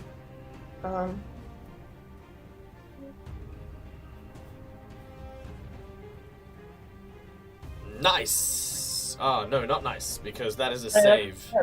Yeah, that is a save. Yeah. So, Gargle Gort, as you launch the sacred flame, Gargle Gort quickly rips his hand out of the building and avoids the fiery attack. Oh. And that didn't have anything to do with cover, right? You just saved. Yeah, he just made the save. Perfect. All right, Okay. Demiro, it is your turn. Oh, there's a reroll in there. So, Antipodian D20 has offered a reroll. So, Gargle Gort is forced to reroll that saving throw against the reroll for Gargle Gort. Yep. So make another attack against, or make another save for our troll. He fails. So as he rips out his hand, Esther, you very quickly, if anyone's a Dragon Ball Z fan. You basically watch as the fire curves around the corner and chases Gargle Gort and hits him in the face. Well done. And it's gonna be. I'm gonna add another D8 after I roll this one, because it's 2D8 just hasn't inputted that yet. Because once I reach 5th level, it became. All right. Okay. Now Gargle Gort does take extra damage from it being fire as it erupts into his face, and you hear him. Right, and then I roll another D8. I don't know if I can go. So that's another 6 on. All right, done and done. All right, then we go to Demiro. He now has no eyebrows. Yeah, that's no eyebrow. Why does Gargle Gort always look surprised? How's that?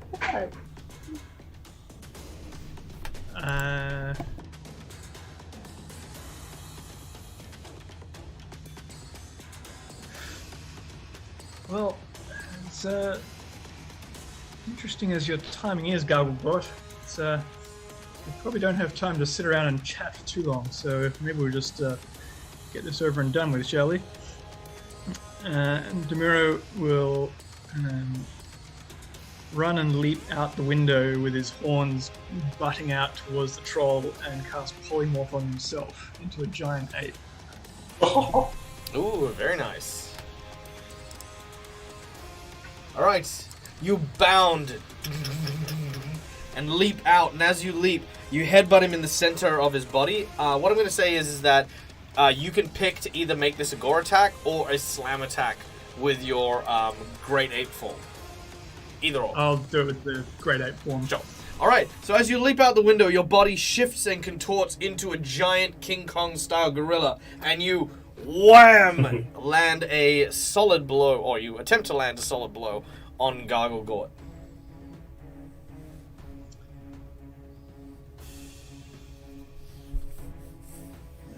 The We're just fighting a troll out of the window. Oh, do you need stats for the Great Ape? I've got them up. I'm just trying to figure out how I can roll on King Kong vs. Godzilla. stuff. Yeah. Sorry. I guess I'll just roll the d20 in the chat. Yeah. And then Hold on, can you open that one? Yeah, but I don't know how. Oh, okay. Then I should be able to go to its other. No, Nope. Okay, that's I okay. can't actually drag it. I can't drag its attacks. Okay, that's I think if you drag it onto, No, I can actually. okay. Cool. I think if you drag There you it go, onto sweet. Demiro, I'll share it with him. But No, perfect. All right, that'll hit as you wham hit Gargle Gort square in the jaw. Deal your damage. wow! Oh, nice. All right, 25 damage, and Gargle Gort falls to the ground. All right.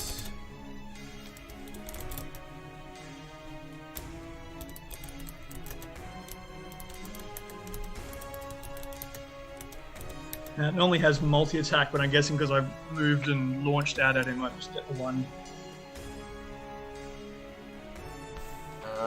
One moment. Let me just double check here.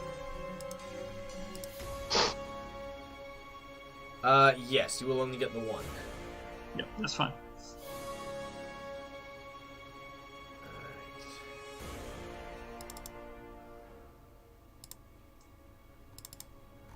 Here we go.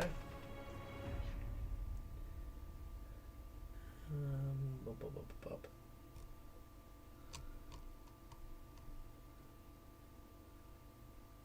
bop. Yeah, this will do.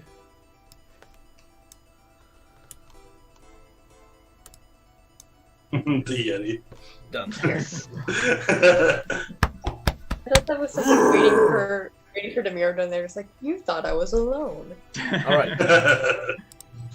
All right. Vagog, it is your turn. Seeing Demiro jump out of the window and turn into a giant ape, he's now blocking the line of sight to the gargoyle door. So I'm going to try and go to this window, see if I can see him. Would I be able to see him from out here? Yes, you can. Okay, and then I'm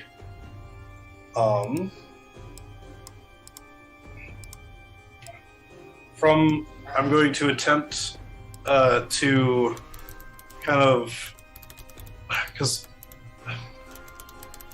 crap. So, quick question for Chill Touch, since it's a ranged attack, would the magic go through the window, like through the glass, or would it like kind of? You'll need to open the window, but you can do that as a move action. That's fine. Okay, so yeah, I'll just open up the window, reach out in the same action to try and use Chill Touch on a Gargoyle Gort as a spectral hand comes out and tries to grab him on the arm. All right, very well. You watch as this frozen arm reaches out. Make your attack as you try to hit Garglegort. Ooh, Nice. 20? A 20 to hit. Yes! As it strikes, you watch as the ice just sort of cakes over one of the arms. That's 6 necrotic damage. Very nice. And he gets 2. Oh, he gets 1 effect on him, sorry. It's that one. He's not undead, so he doesn't get the disadvantage. Okay. And that's all I can do. Argento, you're up next. All right, so Demiro, he's not blocking my view, is he? No, he is not. The giant gorilla that now stands just below where you happen to be, fighting off with this giant troll, landing heavy hit after heavy hit. You being on the second story of the winery can see over the gorilla, and you can see Garglegort. In fact, the gorilla is the right size that you'll be able to step out onto the gorilla's shoulder if you would like, Yes. in order to make an attack. If you. So I was going to ask if I ran in the short run up and leaped from the window, Yep. could I leap on over to where Garglegort is and hit him? Yes, Just you'll need lands to on make. Gargoyle Guard. Yes, but you'll need to make an athletics check. So let's see what happens. Cool. Also, hello and welcome to the Roll for Damage raid. Hi guys, hi, how are you? Ironically, we are literally just on the verge of ending, but I heard about today's game. Tell me everything. How was Rachel's first GMing experience? I want to know. Please let me know. I hope you guys had a lot of fun. Welcome. We are playing Curse of Strahd. Long story short, in the fleeting moments that we have before we end the stream, we are having our group of adventurers who are Vagog, our Goliath Chronomancer, Argento, our Dragonborn Paladin, Esther, our Changeling Cleric, and Demiro, our Satyr Bard, currently exploring a series of druids who have been blighting and poisoning this winery. They have been tracked down by a group nemesis named Garglegort, the troll, and currently they are trying to stop the blighted druids from destroying the winery, try to avoid Garglegort ruining everything, and right now, Demiro is transformed into a gorilla, and yeah, this is the fight. This is just what's happening. Welcome. Come in. Sit down. D&D's got everything. If you're confused, then The good. pros You're were pretty just much about on the to, same power as join me. form. Also, guys, there are Pros are just about to join form and become Mothra. Yes, that's Join true. the fight. There's Mothra going to show up at some point, and Godzilla and all that. Now, guys, if you are in the audience, then you I are always took also Volleyball, invited though. to be behind the GM screen with me. So check out those channel points and all the other things, because they are opportunities for you guys to play around and do stuff to influence the game. Also, I'm reading chat, so if you have some cool ideas for what should happen, let me know. They'll happen. That's just how this works. All right. So, Argento, athletics checks. Yes. As you leap. All right, so I rolled a 23. Oh, beautiful. Argento, our Dragonborn, rushes out through the window that has been opened by Demiro. You leap. One question. Yep. Before I go, do I still have my Searing Smite? It lasts for a minute, so I did it on the blind. Does your Searing Smite need to designate a target, or does it activate and just stay on? No, it lasts for a minute. Then it's still active. All right. So what I'll do is I'll just, obviously back up, sprint, jump off the table, off the window, fly over the head of Great Ape Demiro, and come down with the Warhammer. Boom! Make your attack. You do have advantage because you have height advantage. Not that you'll need it, great. but roll again, see if you get a 20. Yeah. Can I try a reflex on the way through, just to grab him by the legs and swing him down into the troll? Sure, make a dexterity saving throw as you try to add extra weight to his swing. Oh my gosh. All right, with a 17, I will allow you to add a D4 extra damage as you are basically Nice. assisted by the ape. Nice. All right, deal your All right, damage so as you we'll swing roll. and you wham just hit First this attack troll. is that. Max! Holy crap! Then there's Nice. Searing Smite. Oh. And there's the D4 extra damage. All right, so that is Oh. 14 And then- points of And then damage. there's a second attack. Actually, no. Do you get a second attack if you? Yes, because you Yeah, have I the did action 2 surge. attacks. He's level 5 or level Wait, no, 5, but isn't yeah. action surge? You can only use that when you rest. No, No, this is a- so I always get 2 attacks from level 5 on. Ah, okay. He takes the attack action. It's extra attack, yeah. Right. On Okay. an Yep. Carry on. There's that one. Plus that. Plus that. All right. Another decisive blow as you've landed on the head and then sort of ended up on the ground. You kind of tumble a little bit as you hit, but you manage to smash him in the foot. Now, as this happens, Gogglegort looks to you, his eyes burning, as he says, he spits out a fang, and he says, Gogglegort, remember you? You think Gogglegort, weak, troll, gets stronger each time troll regenerates. Troll, not done with Argento.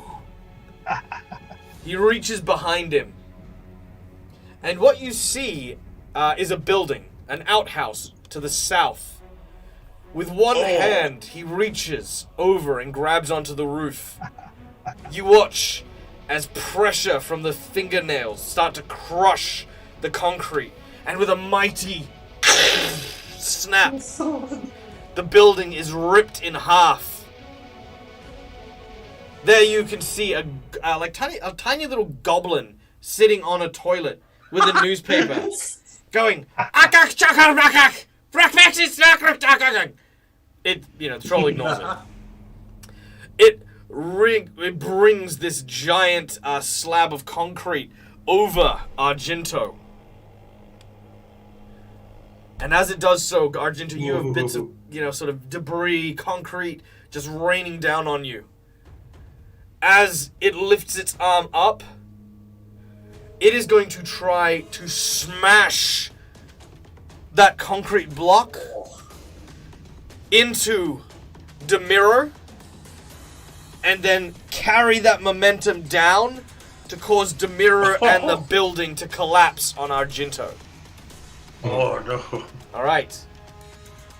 Here we go. So I have an aura of protection as well. which allows us to if we have to make a saving throw. Or is this So it's gonna make an attack against Demiro, and then Okay. you'll have a saving throw. okay? So on the saving throw, we get a bonus. That's all. All right, very well. I will give you that bonus. So, here comes a large fist. It misses. Argento, you need to make your saving throw. So, dexterity saving throw. As Demiro, you sort of see this heavy weight. Now, you're not worried about it in terms of like, you know, like you could probably take that hit. It still looks like it'll hurt. Wow. And as the building comes crashing down, concrete just basically sprays in all directions. Argento, you take 8 points of damage as the building collapses. Okay. All right. Because with my save, it's actually added 2 to that, so I get 19. Yeah, you're fine. You're fine. Yeah. So as it does so, the troll leans back, and you smell this hideous breath. As he is angered at the fact it did not do more, and will look at the gorilla and, using its multi-attack, use its fangs to try and bite out the gorilla's throat.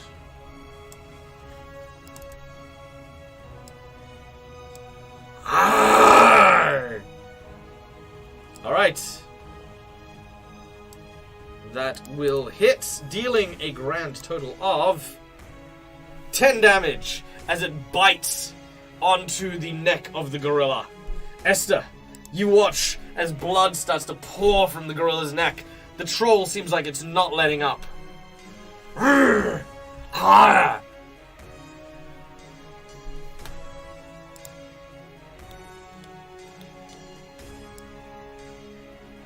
bad is it looking? How bad is Gardevoir looking? Difficult to say. Okay. Very difficult to say. Wow, very difficult to say. Why is it doing that? Hold on 1 second. I just need to check something real quick. Why is it doing that? Oh god, you never. Ah! Okay, no, that makes sense. Okay, yeah, sure. All right, yeah, Garglegort is again, apart from the wounds that it seems to have sustained from the fire-based damage from Argento and Esther, it does not seem to, it seems to kind of be not that far gone. Okay, then. Jeez. Touch. Near either of you, so I can't touch either of you on the shoulder. When you go outside. I'm a cleric. Most of my spells are touch spells, okay? And I don't know how to jump outside a window like you do. Just don't think about it. Just don't think about it. Don't think about it when your legs break. It's fine. It's fine. Just don't focus on the pain. Focus on the surviving. Okay. Seeing that, I want to. What is that? Is that an action or bonus action? Okay, so that's an action, and then my ability to do that is. I want to, as a bonus action, harness divine power. So that's my second channel divinity, to get a second level spell slot back. And I want to use that spell slot to use Guiding Bolt. So I'm going to cast Guiding Bolt at second level. Very well. As you channel your energies to reacquire your used spell, you gather up the energy, and a glowing embered light once again flies out towards Garglegort. Okay. Also, I think I would be in the room at this point. Sorry, I'm not able to move myself. But yeah, I think I would be in the room, like right behind the phone. Okay. Just because I'm not from that. Ooh. Alright, unfortunately, the shot runs errant and misses, dipping out to the side. Unless, of course, someone has a reroll for you, we are going to move on. I don't have any more. Alright. Or is this chat? Wait, Yes? wait 1 second. I'm gonna check something real quick. Yeah! Noria has given you a reroll. Thank you, Noria. Oh, okay. Esther, Okay, sorry. reroll your attack. I was looking for my own thing that would allow me to reroll, but I couldn't find it in time. So thank That's you. awesome. Yes! All right. With a guiding bolt of 17, it flies out the window and strikes. Okay, so it's gonna be 5d6. I'm gonna do the 46 radiant, and then I'll just add another d6 after that. All right. Very nice. 11, and then another d6, and then whoever attacks next will have advantage. All right. Which will bring us to Domiro. Okay, so that's 16 damage, and that's radiant. Why? Oh, why does Demir have temporary hit points of 147? Because I've got I'm in giant ape form. Oh, okay, okay. Sure. Yeah. Thank you. All right, Domiro, it is your turn. All right. Ook, ook, ook, ook, ook. Nice. Wow. You do get advantage, so you can roll it again to see if you get a 20.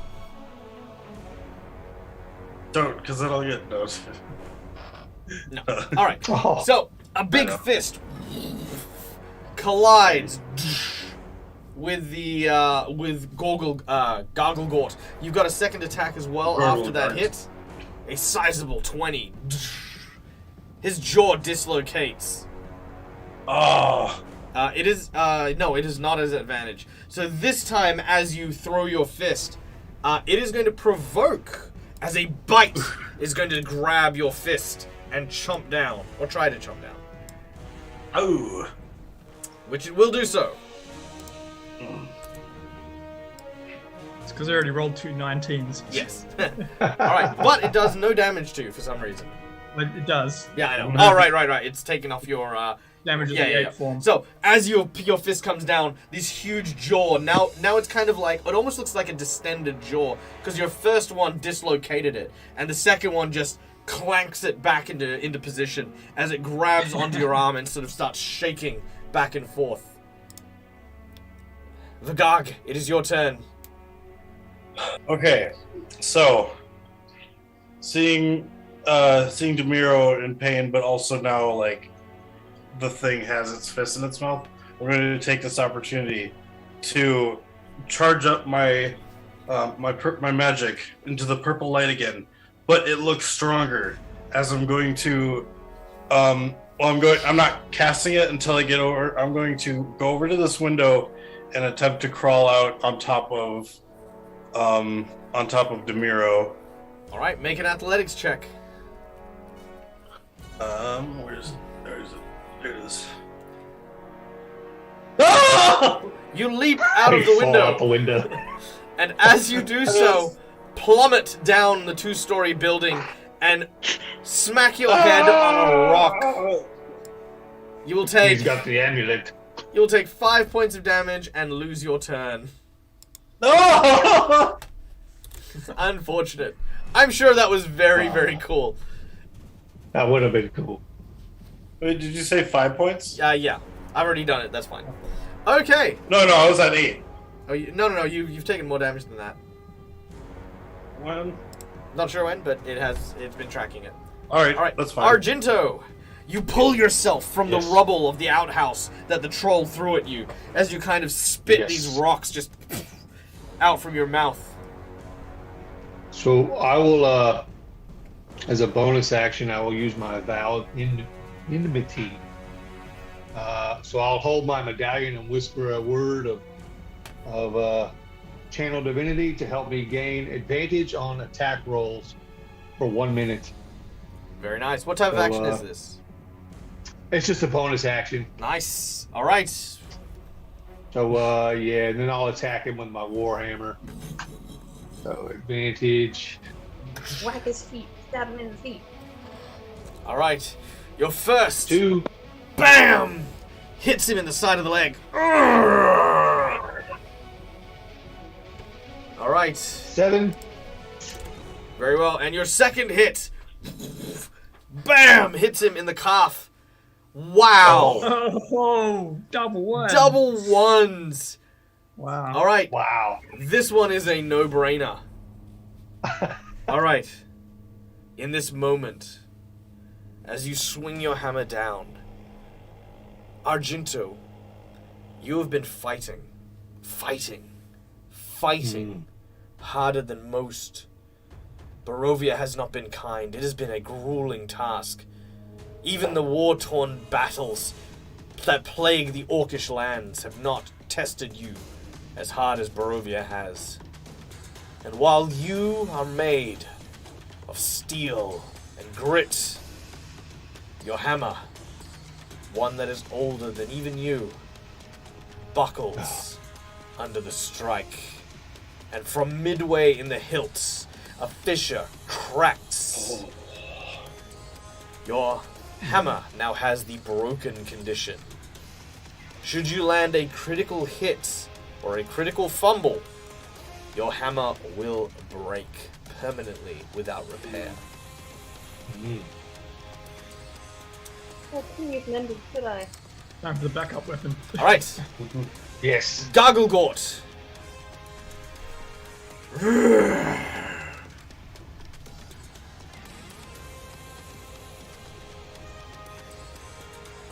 Garglegort will do something quite strange. A tea ceremony. Yes, he stops for a tea ceremony. Of course. Plot twist, tea ceremony. Time out. He's never.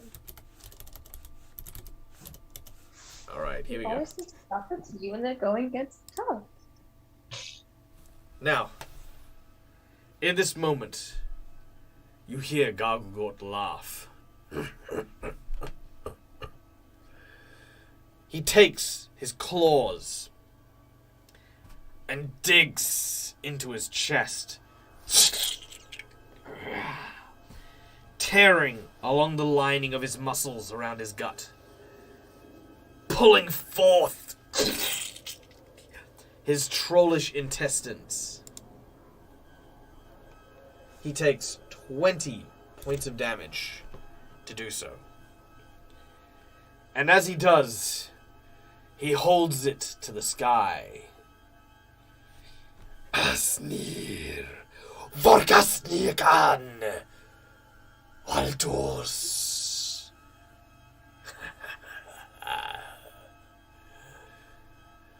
I offer you my blood, O witch of the one-eyed forests.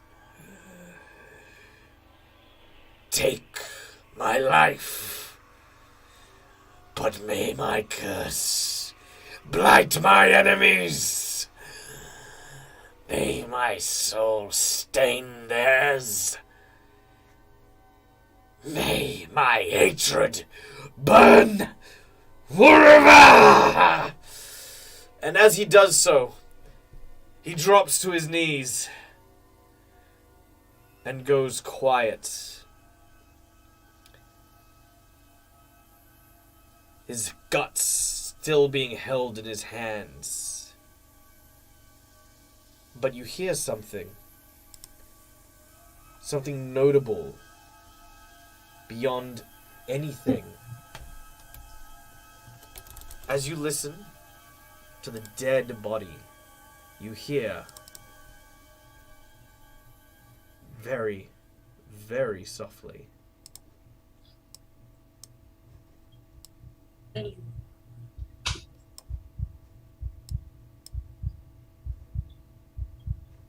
Oh no. Don't know how well you can hear that, but you hear this. Doof, doof. Boom, boom. Boom, boom. Coming from the chest, and then suddenly, silence. And Garglegort the troll is no more. Hooray! And that, ladies and gentlemen, is where we are going to end today's session. Thank you so much, guys, for coming and tuning in today. It was an absolute blast. Let me get me. Nope, that's not it. Oh my god, we still have forgotten. Poor freaking. Yeah, he's still in Castle Strahd, just so you guys know. He'll be fine. Your poor little NPC. I forgot he was there. Oh, he's so dead. Anyway, this is an NPC the group left in Castle Strahd. I didn't leave him there. He's guarding the exit. He's guarding the exit. That's it. All right. So, thank you so much to my lovely, wonderful audience for coming and joining us today. I had an absolute blast, and I hope you guys did too. Thank you to everyone who came and joined us from the raids and followed us and subscribed to us, guys. Your follows and subscriptions mean so much to us because it means that we can keep growing the channel. We can keep doing cool, fun, and awesome things just like this for you guys. We love hanging out with you guys. Thank you. Look at you guys being so nice. Of course, it also means that you have to do an entire stream now just of exercise. Yeah, that's true. That's true. Yep. I do have exercises ahead of me, and I have been tallying them. So we have quite a few actually. So they will be on my next non game stream. I will be doing the exercises that I owe people. So thank you for those of you who donated, who gave bits and the like. But of course, guys, none of this would be possible without my wonderful Patreons. These guys here, these are the guys who support my channel and make sure that I can keep doing this as well. And if you guys want a seat on one of my games, guys, it's the best place to be. Come to my Patreon. Come check it out. Look, I'm going to be honest with you. I don't offer much, but I do offer a pretty sick game if you do want to come and play with me. So do be sure to go and check that out. We are going to leave off with, of course, one thing that we do here, inspired by one of the channel's very, very good friends, the Dreaded GM. We are going to leave off with memorable moments. What was the most memorable moments of today's session? And while we're asking that, we're going to invite you, the audience, to ask any questions that you might have of the game, of the show, of me, pretty much anything. Ask away. Everything is open. So yeah. All right, Vigag, what was your most memorable moment from today's session? Honestly, I hate to say it, but chatting with the Fae, that was funny. Chatting with the Fae. Yeah, I was like, oh gosh. Yes, the Fae is obsessed with love. So I loved that moment where you were kind of being very awkwardly paired up with literally the only other female in the room. That was alive. So yeah, very entertaining. Arjun's memorable moment.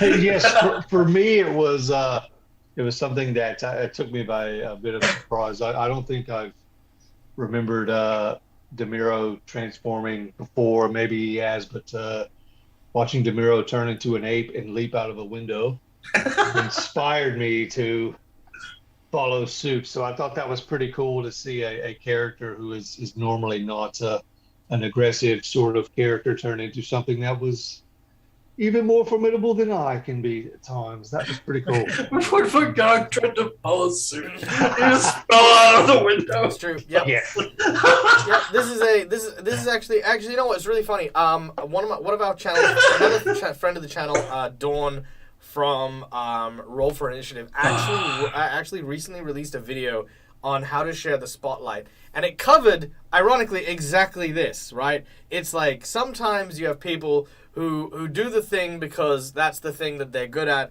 and then you got people who do it because they think it's cool, and then you got people who do it because everyone else is doing it, right? And it was like almost like a perfect side-by-side comparison. Demiro jumped out to get the guy away and transformed into a gorilla, which had a better chance of succeeding. Argento was the physical match of it, inspired, stepped into it. Vigag, who is our wizard. I thought it was a game. Yeah, Vigag, who's a wizard, is like, I know what I'll do. I jump out the window.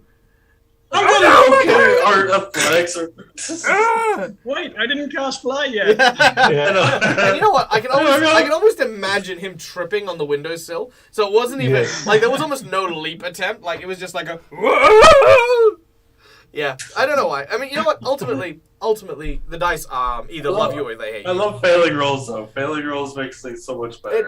It does. Yeah. And also, if you haven't checked out that Roll for Initiative video, I think I've tweeted it on my Twitter, so go check that out. Yeah, it's an awesome watch.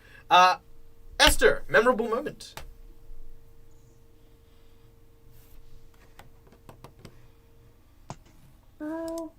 Sorry. Sorry, I'm struggling.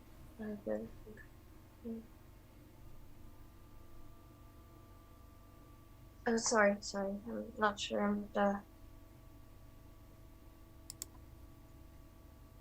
Sorry about that. No, that's okay. Good. I have a memorable Esther moment. I think for me, one of the awesome moments here was Esther being in that last room, and almost every single time you've missed with that guiding bolt is somehow or another you ended up with a reroll that literally twisted and turned it and then exploded in the troll's face. I was like, God damn it! Like every single time, because I mean, there's no guarantee a reroll is going to work, but for you, it worked every single time. So that for me was a very memorable Esther moment. So I quite liked that. I think that was very cool. Demiro, memorable Demiro moment. I enjoyed finding the inspirational poster stuck in the printing press, which led me to just tackle my problems face on and just... Yeah, it's like the hang in there baby, but it's like a displacer beast, like just holding on to like a branch. Yeah. Nice. No, I quite liked the druids, which were clearly just supposed to be there with a monologue, but ended up having some fun interaction, even though it just led to combat anyway. But it was still good to have the bit of back and forth with them. No, absolutely. Absolutely. Yeah, no, I agree. I think there's nothing better than having a good like back and forth between people and being able to do that. All right, so let's see. We have some notices in chat, which is awesome. Thank you for the stream. Question: if you're a fan of Dag, are you a dagger? No, I think you'd be a dag hag. It's is definitely what I prefer. I like dag hags. Because we're like a coven, I guess. I don't know. It's weird. Lord Garthon. Also, welcome to the channel, Lord Garthon. I'm really glad that you had a great time. Dagwood. Dagwood. I love Dag Hag. Yeah, exactly. I like the Dag Hag. And Play Nerd Ally definitely understands where I got that from, but that's because I have very good. I have very good hag friends. Like I definitely have DM hags that I talk to about all my my games, and they are awesome. If you do not have a DM hag, please find one. They're amazing. Let's see. First time viewer. So Lord Garthon, first time viewer. You stayed for the skull. Yes. The skull. Murray is amazing. I love him. I love Murray. Murray is usually more energetic when I'm not so sick, but whereas we just can't wait to get him back in the bag. Yeah, and Murray is just entirely an exposition tool. If I need to tell my players something, there's just this rumbling, and then he just spells it out for them. Like, hey, this is the magical effect of the thing you just found, because none of you know how to identify it. Bye. Sure. So it's fine. Identify with the rest, but yeah. Okay, so we are going to go and raid. That's what we're going to do, because that's what we love doing. We love sending ourselves over to wonderful and amazing individuals who go and do things. I got a question quick. Yeah, go on. Oh, sorry. I was just gonna say it shouldn't surprise me that Garth would stay for Murray. I know him from a different stream, so like that stream is chaotic, so I should have known. That's no. Yeah, no. Murray is a character. He is definitely a character. All right, we are going to go and raid someone who is doing some character building, because that's the one thing I do love doing. We are going to go and raid Mendari. So Mandari is a wonderful streamer, a wonderful performer. I'm definitely not low-key trying to convince them to come and do a one-shot and do things, because that's more or less all I do in my life. So we are going to go and raid them. Do be sure to send them all the love. Do be sure to give them all the raid emotes. We love spamming new channels that we may meet with new friends, with, of course, our Dag Hearts and our Dag Raids. So don't forget that when we go there, we will unleash the horde. We will not give them time to breathe. So gather up your men, gather up your zombies, gather up your love hearts. And as always, ladies and gentlemen, until we meet again, game hard or die trying, or Gorgut will eat you. Bye, everyone. Bye.